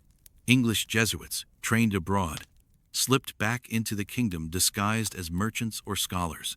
Their mission was to turn hearts back to the old faith, to remind the people that obedience to the Queen was defiance against God. For Walsingham, this was war by another name. He tracked the priests through ports and manors, following trails of confession and rumor. Many were captured, tortured, and executed under the laws of treason. Elizabeth signed their warrants reluctantly, her quill trembling. "They die not for faith," she once murmured, "but for allegiance." Yet even as she said it, she knew the line was blurred beyond repair. The executions served a purpose: to remind England that survival required cruelty. Each gallows was both warning and ritual, a sacrifice to preserve the realm. In 1580, a young Jesuit named Edmund Campion was captured after months in hiding. His trial and execution struck a deep chord in England. Both sides claimed him as martyr. Walsingham saw him as proof that mercy was weakness. Elizabeth saw him as proof that even mercy could not save the innocent. The year also brought an omen from across the Atlantic: news of Francis Drake's circumnavigation of the globe. His triumph transformed England's mood. The seas, once symbols of distance and dread, became the frontier of destiny. Elizabeth knighted Drake aboard his ship at Deptford, laying the sword across his shoulder while Spanish ambassadors looked on in outrage. It was a message to the world. England's reach now extended beyond Europe's boundaries. And yet, for all her defiance abroad, the Queen faced her greatest danger within. By 1581, Mary Stuart had been in English custody for over a decade. She aged behind her tapestries, writing letters that would become the instruments of her ruin. Her supporters abroad still called her Queen of the English, and their plots grew bolder. Through Walsingham's spies, letters were discovered promising invasion, rebellion, and the Queen's death. Each intercepted parchment brought Elizabeth closer to a decision she dreaded, one that would stain her soul forever. Mary's captivity had become untenable. To release her was to risk rebellion. To keep her alive was to invite conspiracy. Elizabeth hesitated, torn between conscience and necessity. The years of caution that had preserved her now bound her hands. It was Walsingham who would provide the solution, not by persuasion, but by patience. He understood that her crown could not rest while another queen lived to claim it, and so he waited, weaving his web tighter with every passing month. While ministers plotted and priests perished, England entered its twilight of peace. Music filled the halls of Greenwich. Sonnets were whispered in courtyards. Courtiers danced in elaborate rituals of devotion. The Queen's face, illuminated by candlelight, had become a symbol more powerful than any army. But she was no longer the young woman who had defied Parliament's demands for marriage or silenced her bishops with wit. The years had carved endurance into her, and the fire that once sought love now burned only for legacy. Robert Dudley's laughter no longer echoed through the halls. His wife, Lettice, had been banished. His health began to fail. Elizabeth saw in him a mirror of her own mortality, the fading of those who had known her when she was merely a girl in exile. Her crown gleamed brighter than ever, but its weight had grown unbearable. In the closing months of 1583, as winter descended on London, Walsingham placed a sealed packet upon the Queen's desk. Within it lay the final proof of a plot that would shatter the fragile balance of her reign. For 10 years, he had hunted whispers and shadows. Now, the trap was ready. The letters bore Mary's ciphered hand, her approval of a scheme to end Elizabeth's life and place herself upon the throne with Spanish aid. The Queen stared at the ink, her face unreadable. Outside, the bells of Westminster tolled for evening prayer. She said nothing, but in that silence, the age of mercy died and the age of Gloriana began. By the winter of 1584, England's heart beat in quiet dread. The peace that had followed a decade of vigilance began to tremble beneath the weight of conspiracy. In candlelit corridors and coded letters, the fate of two queens drew inexorably together. Mary Stuart's imprisonment had stretched into 19 years. Age and confinement had dulled her beauty, but not her resolve. From her rooms in Staffordshire, she still wrote in elegant French, her words wrapped in code and carried by couriers who risked their lives for a dream: the restoration of a Catholic crown upon England's throne. Francis Walsingham, ever watchful, had tightened his web. His spies worked in taverns, convents, and embassies, trailing every rumor that crossed the Channel. And in the summer of that year, the first whispers of the final plot began to reach him. Anthony Babington, a young Catholic noble with more passion than prudence, had written to Mary a letter promising deliverance, rebellion, and murder. He vowed that England's queen would soon fall, and her cousin would reign in her stead. Walsingham's men intercepted the message before it reached its destination. With cold precision, they allowed the correspondence to continue, feeding it through a double agent who carried Mary's responses back to London. Every word, every cipher, every secret was now in their hands. The trap had been set not with swords, but with ink. While Walsingham's shadow war unfolded, the Queen above ground lived in a paradox of majesty and melancholy. Elizabeth's reign had entered its golden years. Her navy ruled the seas. Her poets turned her into myth. And yet within her private chambers, a haunting presence lingered, the man who had stood beside her since the beginning. Robert Dudley, the Earl of Leicester, had returned to court after years of estrangement. His hair was graying, his step less sure, but his devotion remained undimmed. To see him again was to recall the bright mornings of youth, the laughter before politics, the brief illusion that she might have been simply a woman and not a sovereign. He bowed before her, and for a fleeting instant, the court held its breath, the two halves of England's legend reunited. But the moment was fragile. The Queen's affection for him was shadowed by years of scandal and rumor, by the ghost of his dead wife, by the endless duties that bound her heart in gold and iron. She had long since learned that love, for her, could only exist in memory.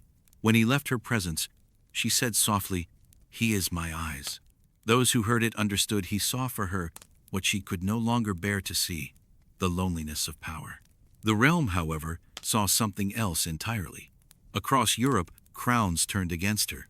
In 1585, King Philip II of Spain, the same monarch once offered as her suitor, declared war. The cold hostility of decades now became open defiance. His fleets gathered in Iberian harbors, his generals spoke of divine conquest, and his priests preached the holy cleansing of England's heresy. Elizabeth responded not with panic, but with calculation. She sent aid to the Dutch rebels fighting Spanish rule, financing their war with English gold and promises of alliance. She authorized privateers like Francis Drake to strike at Spain's ships across the Atlantic, piracy, cloaked in patriotism. Drake's raids in the Caribbean and Cadiz humiliated Philip, burning his ships and stealing his treasure. But for every Spanish galleon lost, the king ordered 2 more built. The Queen's council knew what was coming. An armada of faith and fury, built to erase her reign and her name. As England braced for invasion, Walsingham delivered his masterstroke. In August 1586, the letters between Mary Stuart and Babington were complete. In her own hand, Mary had endorsed the plan to assassinate Elizabeth, a single signature sealing her doom. Walsingham brought the evidence to the Queen's chamber. The parchment lay before her like a relic of betrayal. For a long time, Elizabeth said nothing. She traced her fingers along the ink, as if trying to touch the woman she had once pitied, the cousin who had sought refuge and found a cage. "God help us both," she murmured, and signed the warrant for Mary's arrest. What followed was not swift. Elizabeth hesitated for months, torn between justice and conscience. She knew what it meant to be a queen imprisoned by politics, a woman condemned by men who feared her. She had lived that terror herself. But her counsel pressed her relentlessly. Walsingham argued that England's safety could no longer rest upon mercy. Parliament clamored for execution. The people demanded it as retribution for years of plots and fear. And so, with trembling hand, Elizabeth signed again, this time upon the warrant that would end her cousin's life. On a February morning in 1587, in the great hall of Fotheringhay Castle, Mary Stuart mounted the scaffold. She wore scarlet beneath her black gown, the color of martyrdom. Her last words were prayers for her son and for the forgiveness of those who condemned her. When the axe fell, England exhaled and the Queen collapsed in tears. She had not wanted it, not truly. For all their rivalry, she saw in Mary a reflection of herself, a woman crushed by crowns, betrayed by men, defined by history rather than desire. News of the execution spread like wildfire through Europe. In Catholic courts, it was denounced as murder. In Protestant pulpits, it was celebrated as divine judgment. For Elizabeth, it was neither. It was the price of survival, the last toll of a bell that had been ringing since her birth. Robert Dudley understood her grief in silence. He too had known what it meant to kill for necessity. As commander of English forces in the Netherlands, he had seen rebellion, betrayal, and death. He had served her faithfully even when banished from her favor. But his body was failing. The years of campaign, the burden of loyalty, and the quiet ache of unfulfilled love had drained him. In the autumn of 1588, as storm clouds gathered over the Channel, he fell ill while traveling to join the army at Tilbury. The force assembled to defend England against the oncoming Spanish Armada. From his bed, he wrote one final letter to Elizabeth. It was simple, tender, and unguarded. He signed it, "Your loving servant." She kept it in a box beside her bed for the rest of her life. When news of his death reached her, the court fell silent. For 3 days, she did not eat, nor speak to anyone. She locked herself away and emerged only once, her face pale, her eyes hollow, her spirit armored once more. She wore mourning for no one else, but for him, she did. Outside the palace walls, the greatest threat England had ever faced loomed across the sea. From the harbors of Lisbon, the Spanish Armada had sailed 130 ships, armed with 20,000 soldiers and blessed by the Pope himself. Their banners bore the cross of Christ. Their mission was holy war. Elizabeth's fate, and the fate of her nation, would now be decided not by council or courtship, but by wind and fire. And though she stood utterly alone, the ghost of love, the memory of Robert Dudley, still walked beside her, unseen but unforgotten, as England prepared to meet its reckoning. In the summer of 1588, the sea itself seemed to hold its breath. Across Europe, the air trembled with prophecy. Priests in Madrid blessed the fleet that would carry God's vengeance to England's shores. Bishops in London called their congregations to prayer. Every wind that stirred the Channel smelled of salt and smoke and destiny. The Spanish Armada, a crescent of floating fortresses, had set sail from Lisbon in May. It was the mightiest fleet ever assembled. 130 ships, 20,000 soldiers, nearly 3,000 cannon, and the faith of a king who believed himself chosen by heaven. Philip II called it La Empresa de Inglaterra, the English enterprise. Its purpose was simple: to crush the heretic queen and restore Catholic rule to the island that had defied Rome. Elizabeth's counselors begged her to hide behind the walls of London. Instead, she chose to face the storm head-on. In early July, the Armada appeared off Cornwall. Church bells rang in alarm, beacons flared to life along the coast, one after another, a chain of fire stretching across England, warning that the enemy had come. From Plymouth, the English fleet sailed to meet them. Smaller, faster, deadlier. Their captains were not nobles, but sailors hardened by years of private war. Francis Drake, John Hawkins, Martin Frobisher, men who had learned to read the sea like scripture. The English ships harried the Spanish line, striking at its edges and vanishing into fog. Their guns fired faster. Their helms turned quicker. It was not a battle of brute strength, but of skill, and the sea favored those who understood its moods. Elizabeth followed the reports from Greenwich with unshaken calm. "God's winds will fight for us," she said, and the winds obeyed. At the mouth of the Channel, the Armada anchored near Calais to await its army from the Netherlands. It was here that Drake made his most daring move. Under cover of night, he ordered 8 ships set aflame and sent them drifting toward the Spanish line. The fire ships, loaded with pitch and powder, floated silently until the wind carried them into the enemy's midst. Then came chaos. The Spanish captains cut their anchors to escape the flames, breaking formation. In the confusion, their fleet scattered, and at dawn, the English struck. Off Gravelines, the two navies clashed in the battle that would decide Europe's fate. Cannon thunder rolled across the waves. The English ships darted in and out of range, tearing through Spanish hulls with relentless precision. Smoke and flame turned the morning sky into a painting of judgment. When the fighting ended, the Channel was littered with wreckage and bodies. The once proud Armada limped north, its commanders praying for safe harbor. But heaven had made its choice. Storms swept down from the Atlantic, relentless and divine. The Spanish ships, driven by wind and terror, fled around Scotland and Ireland, where the rocks waited like executioners. One by one they shattered against the coasts, their crews drowned or captured. By the time the survivors crawled back to Spain, More than half the fleet was gone. Philip II received the news in silence. "I sent my ships to fight men, not the elements," he said. England, against all odds, had endured. At Tilbury, on the banks of the Thames, the army that had awaited invasion stood ready. Soldiers, farmers, and nobles gathered in the mud, expecting their queen to remain safely behind the capital's walls. Instead, Elizabeth appeared on horseback, clad in silver armor that caught the morning light.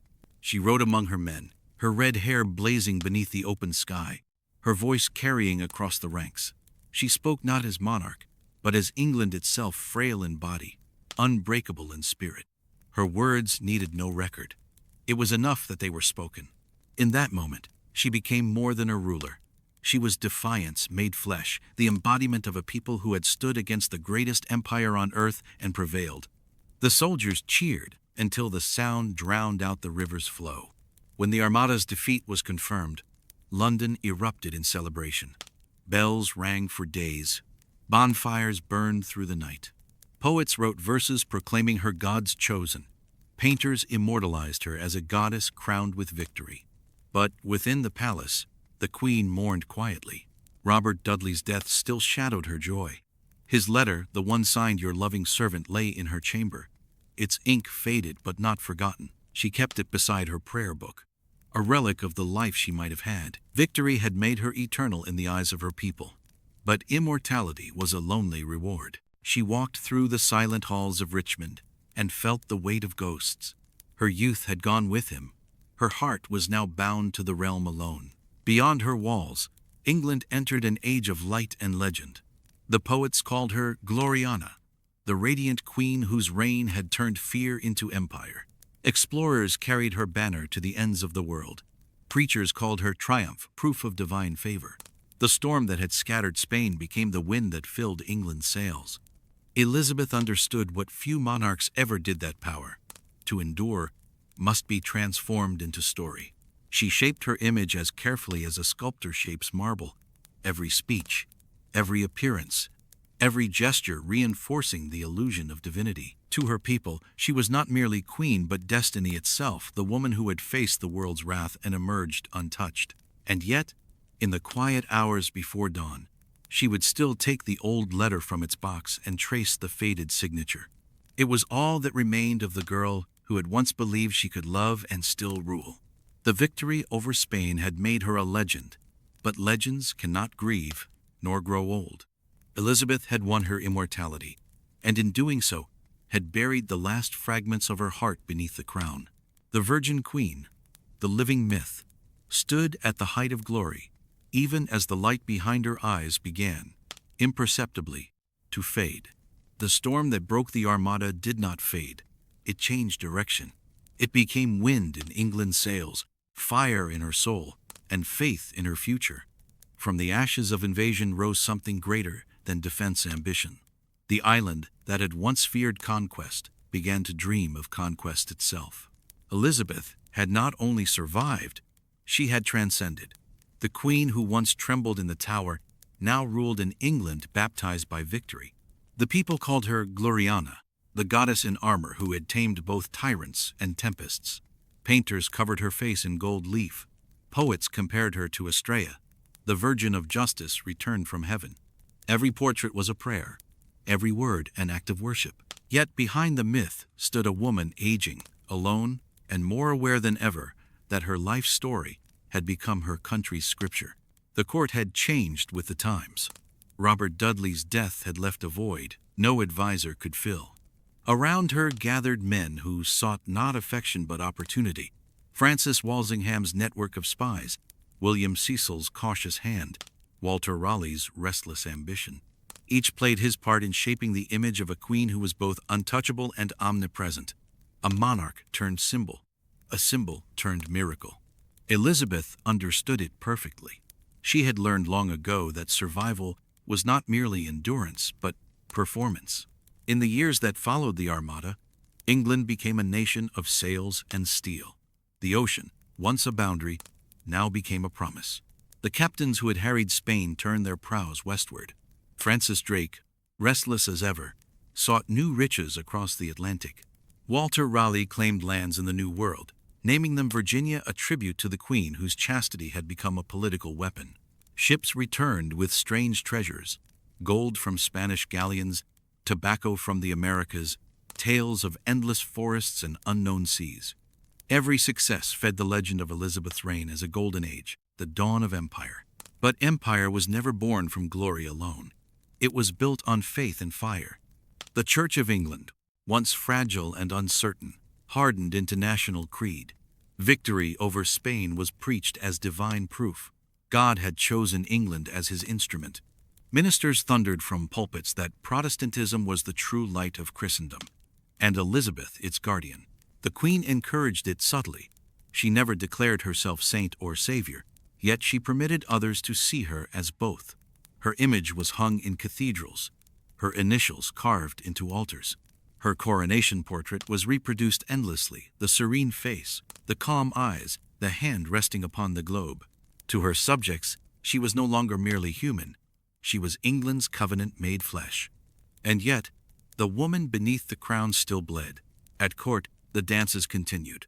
Masks and pageants filled the halls, celebrating peace and prosperity. But for Elizabeth, each performance was also a mask. Behind the jewels, she felt the slow erosion of time. Her red hair, once aflame, now required wigs of spun gold. Her pale skin, once radiant, demanded the disguise of white lead. The mirror, once her ally, had become her adversary. She did not allow anyone to see the change. For a queen whose image ruled the world, decay was treason. The poet saw only the myth. Edmund Spenser's The Fairy Queen crowned her as Gloriana, the radiant monarch of virtue and majesty. Courtiers bowed lower, artists painted softer halos, and the English people began to believe their queen was more than mortal. But within her chamber, late at night, she sometimes opened the letter Robert Dudley had written before his death, the one she still called my last comfort. She would trace the fading ink and whisper his name, not aloud, but in thought. The world outside sang of divine providence and empire. Inside, she remembered the warmth of a human hand. In 1590, news reached London of Drake's final voyage. The sea, which had carried him to glory, now took him to his grave. He died off the coast of Panama, buried at sea, wrapped in lead, his body sinking into the deep he had once conquered. Elizabeth received the tidings in silence. Another of her champions was gone, swallowed by the same element that had made them both eternal. Her victories had given England a new identity, fearless, proud, unyielding, but they had also taken from her every man she had ever loved or trusted. Dudley, Walsingham, Drake, names that now lived only in memory and in the songs sung by sailors as they gazed westward. She ruled a realm built on absence. The Spanish threat was not truly gone. Spain rebuilt its fleets, its priests preached vengeance, and Catholic exiles plotted in the shadows. But England had changed too. It no longer trembled at foreign powers. It inspired them. Explorers spoke of new colonies, traders built fortunes, and English ships roamed seas once forbidden. The Queen's image, calm, watchful, resplendent, was carried aboard every vessel like a charm against disaster. Her face became the compass of an age.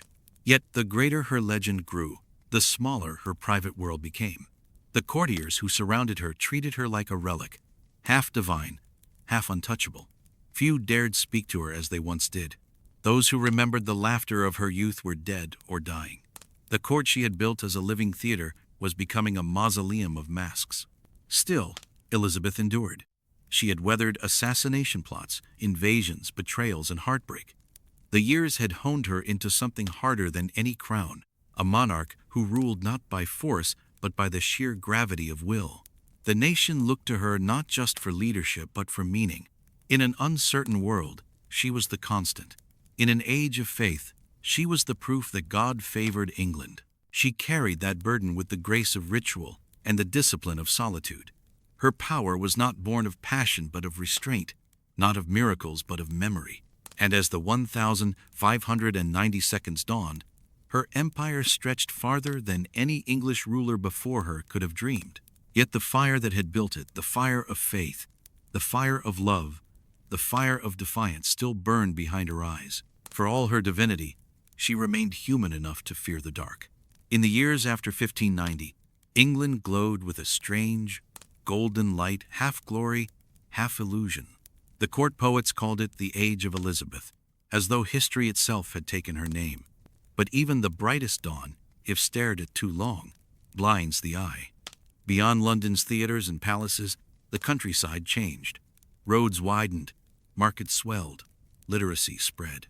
The plague that had once silenced villages now visited them less often, but hunger still lingered. The merchants of London built their fortunes on spices and silk, on sugar and slave ships, while laborers in Kent still fought for bread. Yet the illusion of prosperity was powerful, the image of an island chosen by God, rising from obscurity into empire. At the center of that vision stood one figure, steady as the pole star, Elizabeth Regina. She ruled not by decree but by presence. Her progresses through the shires were pilgrimages. Towns cleaned their streets and covered their walls with garlands as her carriage approached. She appeared radiant, untouched by age, though beneath the makeup, time's hand had already begun its quiet work. Every movement was calculated, every gesture sacred. She had learned long ago that a queen's body was no longer her own. It was the mirror in which her nation saw itself. Her court became a theater of devotion. Courtiers competed for her favor, as if for sunlight. Their words rehearsed, their glances choreographed. They called her the sun, and they revolved around her accordingly. Raleigh wrote verses of worship thinly disguised as poetry. Essex fought for glory in Ireland, his pride both armor and curse.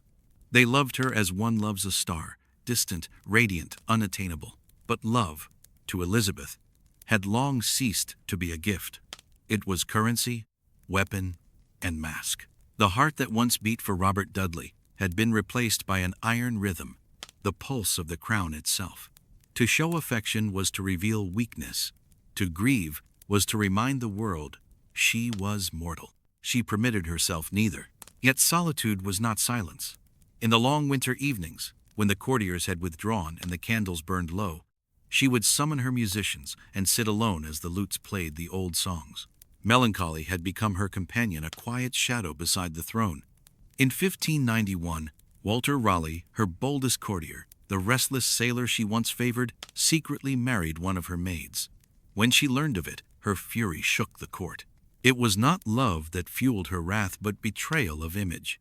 Her courtiers were to belong to the crown, not to themselves. The illusion of her virgin majesty could tolerate no rivals, not even private affection among those who served her. Raleigh was sent to the Tower, his ambitions broken but not extinguished. In the years to come, he would write poetry of exile and longing not for love, but for the Queen's lost grace. To rule was to be alone. To be loved was to be betrayed. Elizabeth understood both truths too well. Meanwhile, the flames of faith continued to consume Europe. The Reformation had not ended with the Armada's defeat. Across the Channel, France bled through its own wars of religion. In the Low Countries, Protestants and Catholics tore cities apart in the name of heaven. Elizabeth's England watched and waited. She became the cautious arbiter of Europe's chaos, balancing aid and diplomacy like weights upon a scale. Her spies worked in Antwerp and Rome, her ambassadors in Madrid and Paris. Each dispatch carried the same silent message. England would remain unbroken, its queen unbowed. Francis Walsingham, the architect of her secret world, was gone dead in 1590, but his web remained.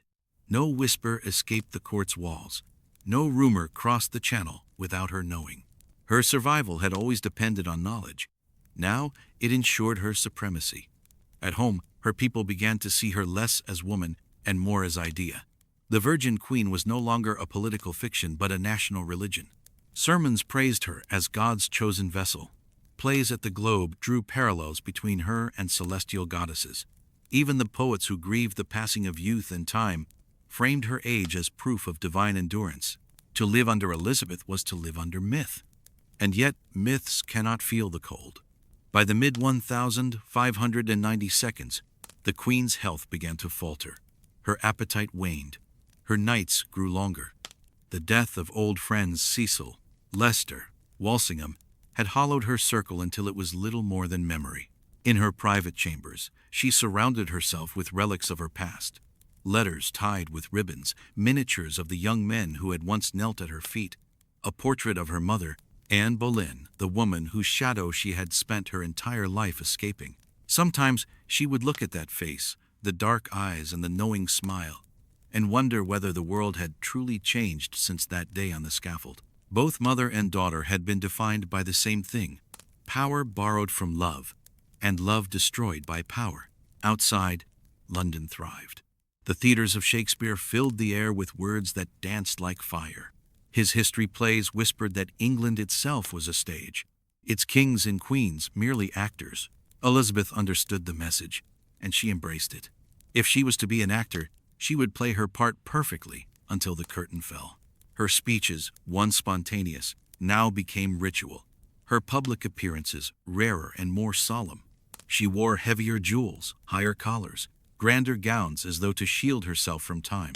Each year, her portraits grew more stylized, her face smoother, her features ethereal. The woman was fading, but the image endured. She was becoming an idea even to herself. When the Spanish launched a second armada in 1596, the storms rose again. The fleet scattered before it ever reached English shores, and the nation hailed the weather as divine favor once more. God, it seemed, still kept his covenant with Gloriana. But Elizabeth knew that every storm, no matter how fierce, must eventually pass, and when it does, silence follows. In that silence, she found her own reflection.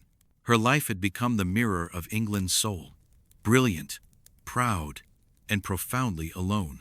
The empire was taking shape beyond her sight, across oceans and deserts, but she herself was receding from the world she had made. Her reign had begun with danger and passion. It now drifted towards stillness and myth. The courtiers still cheered her name. The poets still praised her grace. But the sound no longer reached her heart. The woman who had ruled through fire and faith now sat surrounded by the echoes of her own legend, a living monument to an age that was already beginning to fade. And as the candles burned low in Whitehall, the Virgin Queen, England's brightest flame, stared into the darkness and understood what she had always known, that every empire, even one born of faith and fire, must eventually burn itself into memory. Winter settled early over England that year, and it never seemed to leave. The winds off the Thames grew colder, sharper, and the sun lingered shorter in the sky. Within the halls of Whitehall, where once there had been laughter and dance, now lingered silence, the slow, echoing kind that clings to great buildings after their music has died. The Virgin Queen was aging, and so was her court. The golden tapestries still gleamed, but their colors had dulled. The courtiers still bowed, but their eyes watched her not with awe, but calculation. The queen who had once commanded the hearts of her nation now ruled by the weight of habit, an icon revered, but no longer feared. Elizabeth had built her reign on illusion, the illusion of youth, of control, of eternal glory. But illusions, no matter how radiant, demand a price. Her hair was now a crown of wigs, her face a mask of white paint that cracked under candlelight. The jewels around her neck glittered like frozen stars, beautiful but cold, yet her gaze still carried the old fire. Beneath the powder and lace, the steel remained. The courtiers whispered that she no longer slept, that she walked her chambers through the night, speaking softly to ghosts. Some said she murmured Dudley's name. Others swore she conversed with herself, as though testing the sound of her own fading legend. The death of William Cecil in 1598 marked the end of an age. Her faithful counselor, her compass in all storms, had served her since her youth. When the news reached her, she locked herself away and would see no one. For a queen who trusted few, losing one of the few she could trust was like losing part of her crown. His son, Robert Cecil, inherited the role, but not the closeness. He was brilliant, cunning, and watchful, a spider weaving webs of diplomacy in a changing world. Elizabeth needed him, but she did not love him. Love had long been a word without meaning in her court. It was power, not affection, that now held the kingdom together. But power was slipping. The Earl of Essex, Robert Devereux, rose like a star in her final decade. He was young, proud, reckless, and for a time, her new favorite. He flattered her vanity, called her his phoenix, and dared to look upon her not as goddess, but woman. He reminded her of Dudley, the same charm, the same danger. Elizabeth indulged him, perhaps because he made her remember what it felt like to be seen. But Essex was not made for loyalty, he was made for fire. In 1596, he led an English fleet to Spain and returned in triumph. He was crowned in praise, his name sung through London's taverns. But triumphs turned quickly to temptations. Essex began to believe that he, not Elizabeth, was the true savior of England. She saw it in his eyes, the same look she had seen in men before they fell. Their friendship became a duel of pride. Essex spoke too freely, argued too boldly. Once, in council, he turned his back on her, an unforgivable insult. Elizabeth struck him across the face, and he left the chamber in fury. It was a small act, but in the theater of monarchy, gestures are weapons. The blow that echoed through the court was not of flesh, but of authority. It was the moment when affection finally surrendered to power. The years that followed were a study in decline. England, once united in victory, began to splinter. Famine struck the north. Ireland burned in rebellion. War with Spain dragged on, consuming gold and lives alike. The Queen's coffers emptied, her energy drained. She sat longer in silence now during council meetings, her hand trembling when she signed decrees. The courtiers bowed lower, but their eyes wandered elsewhere, toward the future, toward James of Scotland, toward whatever would come after her. They no longer saw a living monarch. They saw a closing chapter. In 1599, Elizabeth sent Essex to Ireland to crush the uprising led by Hugh O'Neill. He went unwillingly, knowing it was both command and exile. What followed was disaster. His army faltered. His pride refused surrender. Without permission, he signed a truce with the enemy, a direct affront to the Queen's will.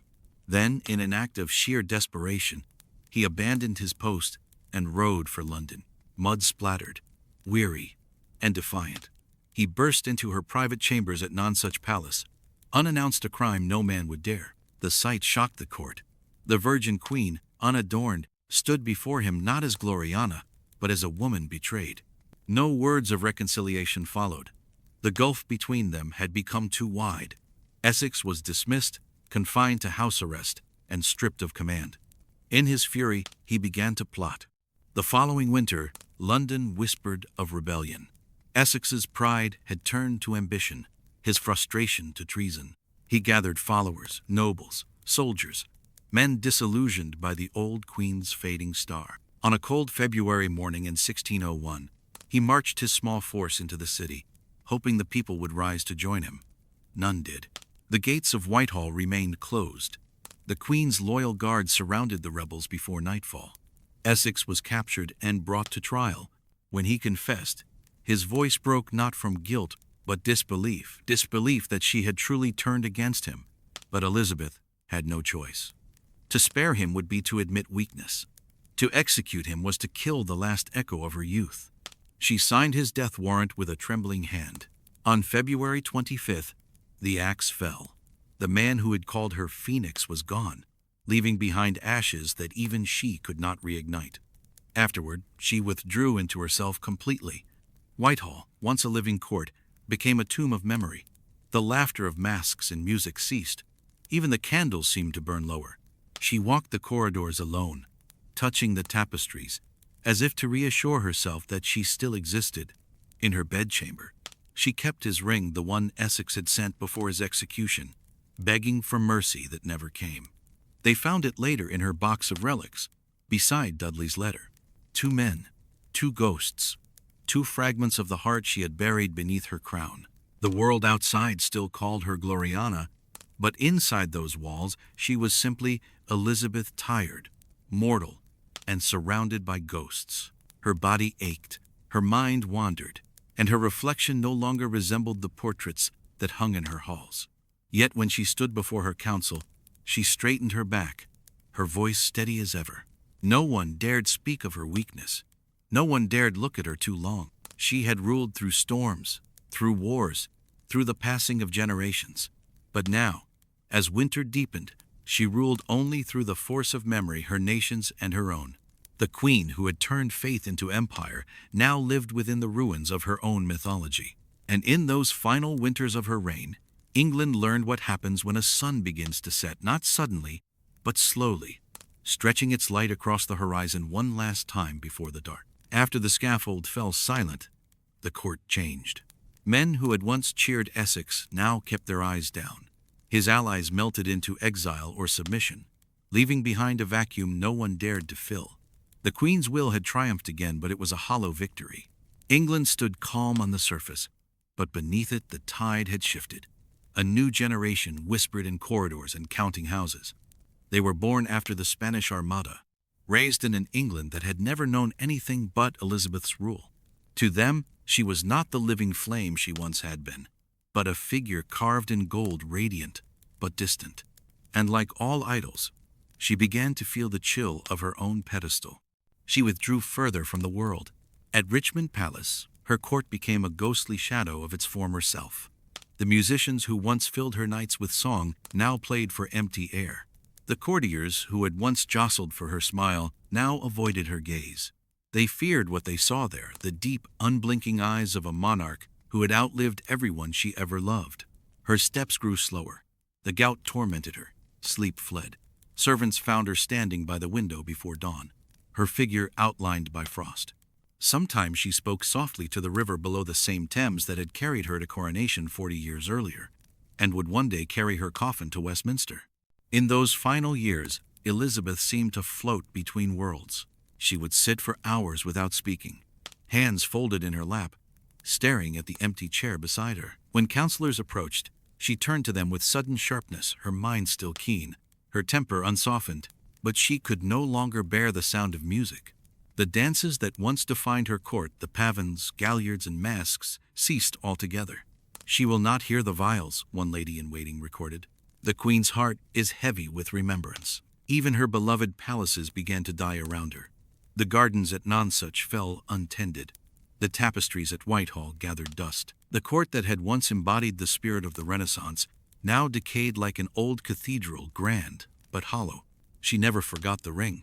When word came that Essex had begged for his life and that she had never received the message, she said nothing.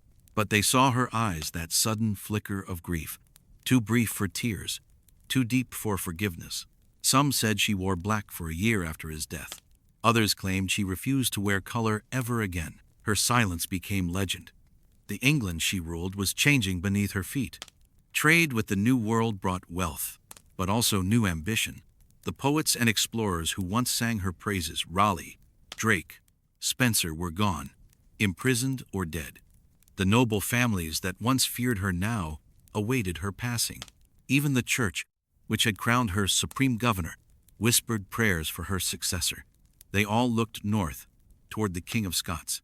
Robert Cecil, the last of her great ministers, negotiated in secret with James VI. He did it not out of betrayal, but necessity. England needed a smooth succession, and Elizabeth, though she would never admit it, knew it too. But she would not speak the name of her heir. To do so was to accept that her reign and her world were ending. By 1601, she appeared rarely in public. When she did, she was still magnificent, jeweled, pale, and shimmering beneath the candlelight. But her movements were slow, deliberate, ritualistic. Every gesture had the gravity of farewell. At a royal procession in early spring, the crowd cheered as she passed, their voices rising like a tide of gratitude and grief. But those closest to the carriage saw the truth. Her hands trembled, her eyes watered not from joy, but exhaustion. For 45 years she had carried a crown that weighed more than any sword. Now it bent her shoulders and hollowed her breath. Her ladies-in-waiting, many of whom had grown old beside her, began to weep quietly when they thought she could not hear. But Elizabeth did not want comfort. When her council begged her to rest, she refused. "A monarch does not rest," she said once, "for sleep belongs to the innocent." And innocence had long since left her. By the winter of 1602, she could no longer eat. The physicians prescribed sweet cordials, warm wines, prayers. She ignored them all. Her bed stood untouched. She slept on the floor, wrapped in cushions and shawls, as though afraid that to lie down was to surrender. Those who saw her said she seemed both ancient and ageless, her body frail, her eyes sharp as ever. The ladies took turns watching her, afraid she might vanish while they blinked. She spoke little, but when she did, her words were measured like the tolling of a bell. "My seat has been a seat of kings," she murmured once. "Who shall sit upon it when I am gone?" No one dared to answer. She spent her last days at Richmond, the same palace where she had once danced in triumph after the Armada. Now the rooms were cold, the curtains drawn, the courtiers gathered in anxious silence outside her chamber door. Inside, the queen refused to rest, pacing the floor as she had done her entire life, restless, unyielding, afraid of stillness. When her strength finally failed, she sank into her cushions and closed her eyes. It was then, they said, that she spoke her last clear words, "I am tired." After that, her voice faded into whispers. Robert Cecil stood by her side as the candlelight flickered. There were no speeches, no ceremony, no final command, only the sound of the river outside, flowing endlessly toward the sea. On the morning of March 24th, 1603, the Virgin Queen was gone. The news spread like thunder. In London, church bells tolled for hours. People wept openly in the streets. To many, it was as though the sun itself had gone out. Elizabeth had ruled longer than any monarch in English memory, longer than most of her subjects had lived. Under her, England had changed from a fragile kingdom into a power that would shape the world. She left no child, no heir of her body, only a nation reborn in her image. Her coffin was carried down the Thames to Westminster, draped in black velvet and crowned with her scepter. Thousands lined the riverbanks, silent beneath the grey sky. As the oars cut through the water, the bells of every church in London rang together, not in mourning, but in reverence. And so ended the reign of Elizabeth Tudor, daughter of Anne Boleyn, survivor of the Tower, mistress of an empire, and the last monarch of her line. History would call her Gloriana, the Virgin Queen, the Fairy Queen. But beneath the titles and the myths, she remained what she had always been, a woman forged by loneliness and love, who ruled because she could not trust the world to rule her. Her crown was her shield, her solitude, her strength. And when her long reign finally set, the age of chivalry and faith gave way to the age of empire born from her fire, carried by her shadow. The crown of England had never known silence until now. When Elizabeth Tudor died, the sound of bells rolled across the realm like thunder receding over a far sea. In London, the merchants shuttered their windows. The apprentices who had once shouted, "God save the Queen," fell quiet. The same river that had carried her coronation barge in glory now bore her coffin in grief. It was the end of a dynasty and the beginning of a legend. Her reign had lasted 45 years, longer than many lives, longer than the memory of war or famine or foreign rule. In her time, England had risen from the chaos of Henry's 6 marriages and Mary's fires into an empire of faith, letters, and sea. Under her, the English tongue itself had transformed from the language of the island to the language of the world. Yet in her final days, she was alone. The courtiers who once called her Majesty whispered prayers for the coming king. The children of those who had danced at her coronation now stood in her halls as gray men. And where once her court had gleamed with gold, pearls, and poets, there was only the sound of a tired queen's breath and the faint ticking of a clock. When they opened the chamber at Richmond after her passing, they found on her table a small mirror, clouded by candle smoke. She had not allowed anyone to remove it. For a woman who had lived by image, who had ruled through spectacle, the mirror was both her greatest ally and her cruelest judge. In her youth, it had reflected the most dazzling figure in Europe, a queen of fire and wit. In her final days, it showed the truth that no monarch could escape.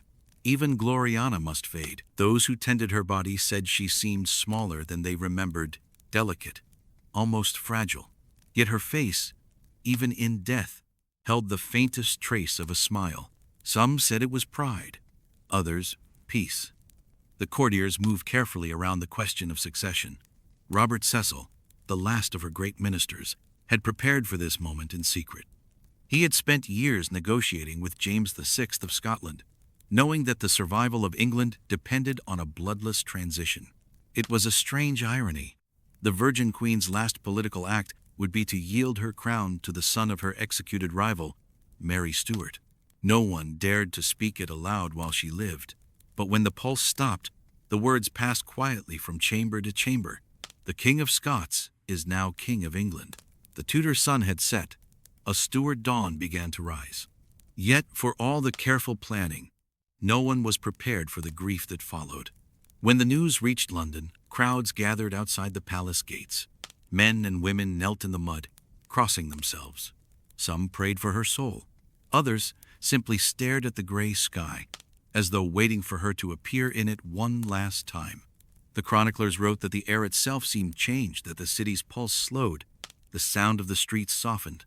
After 45 years of certainty, England felt suddenly leaderless, as if the ground beneath its feet had shifted. Her funeral was the grandest the kingdom had ever seen. 1,000 soldiers lined the procession route. The coffin was draped in black velvet, topped with her crown and orb. Atop it rested an effigy of the queen, lifelike and radiant, wearing a gown of white satin, her hair loose about her shoulders, her hand extended as if in eternal benediction. The people knelt as the cortege passed. Some wept openly, others simply whispered, "She is gone." The bells of every church rang in unison.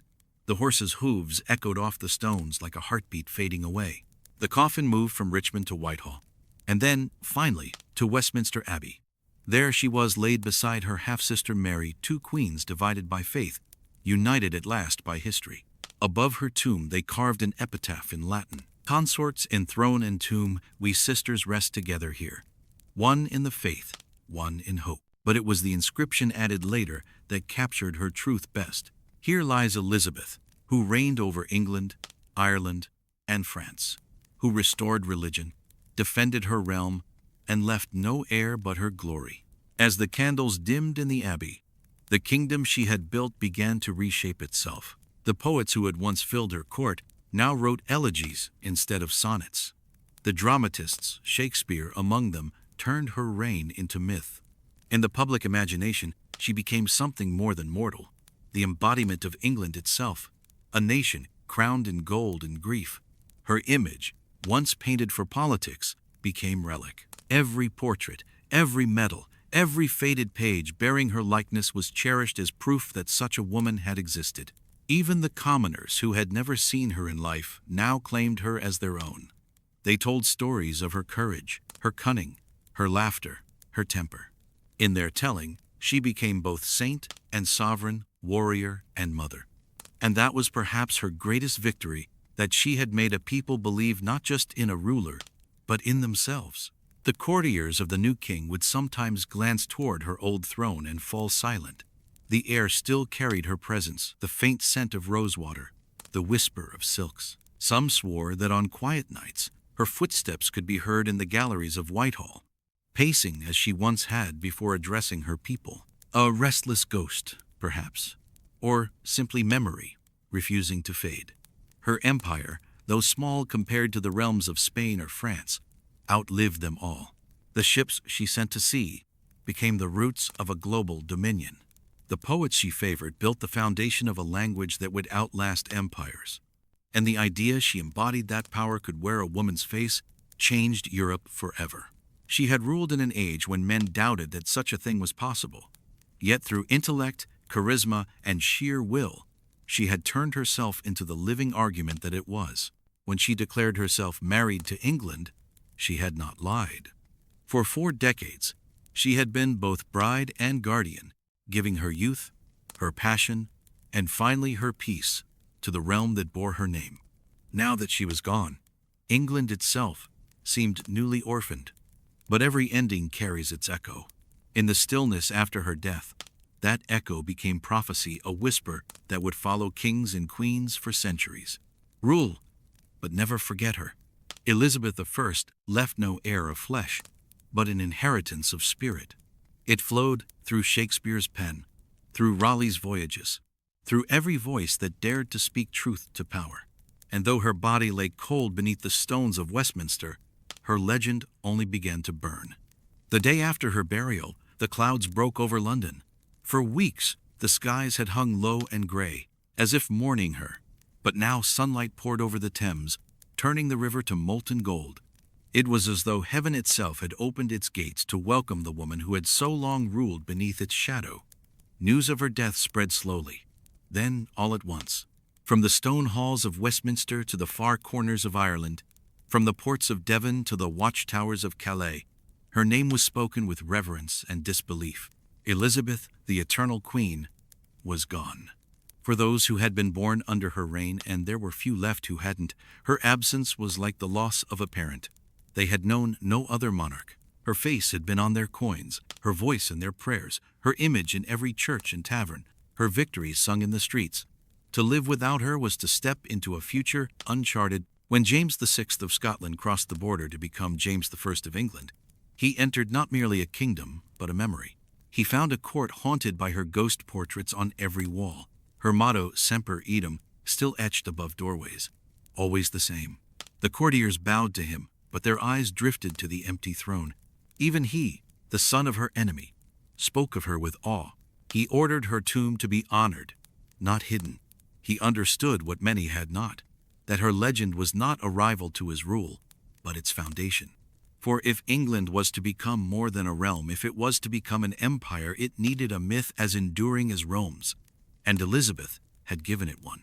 Time, which devours all things, could not touch her entirely. Within a generation, she ceased to be merely a queen of record and became an ideal Gloriana, the divine monarch of an age of light. Artists painted her in celestial armor, her eyes blazing with eternal youth.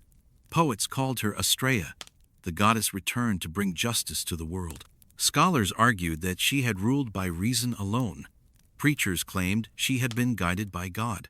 The truth that she was a woman of fear and fury, laughter and loneliness, was buried beneath the gilded myth. But myths have power, and hers would outlive them all. Even as the Stuart kings replaced her portraits with their own, the people still whispered her name. In the years of plague and fire that followed, Londoners would look back to her reign as a golden time, when poets sang and ships returned, laden with glory. When the smoke of civil war rose in the next century, rebels invoked her memory, the last monarch who had ruled for the people's love, not divine right. She became the England that England dreamed of being. Beyond her island, the empire she had imagined began to take shape.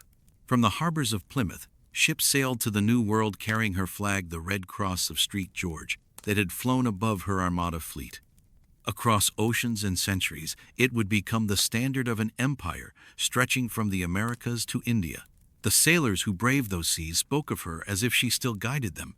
Her name was carved into their ships, whispered in storms, invoked before battles. She had once said she would make windows into men's hearts, and in a way she had done so, not by rule of sword or scripture, but by the power of vision. In literature, she became immortal. Shakespeare, who had seen her in life, wove her reflection into his queen's Cleopatra's wit, Titania's command, Lady Macbeth's iron will. The playwrights of the next age would look back at her reign as the birthplace of English drama itself, a time when the human spirit had found its voice. In later centuries, as revolutions toppled thrones across Europe, her story was retold again and again as the parable of a woman who had mastered her own fate.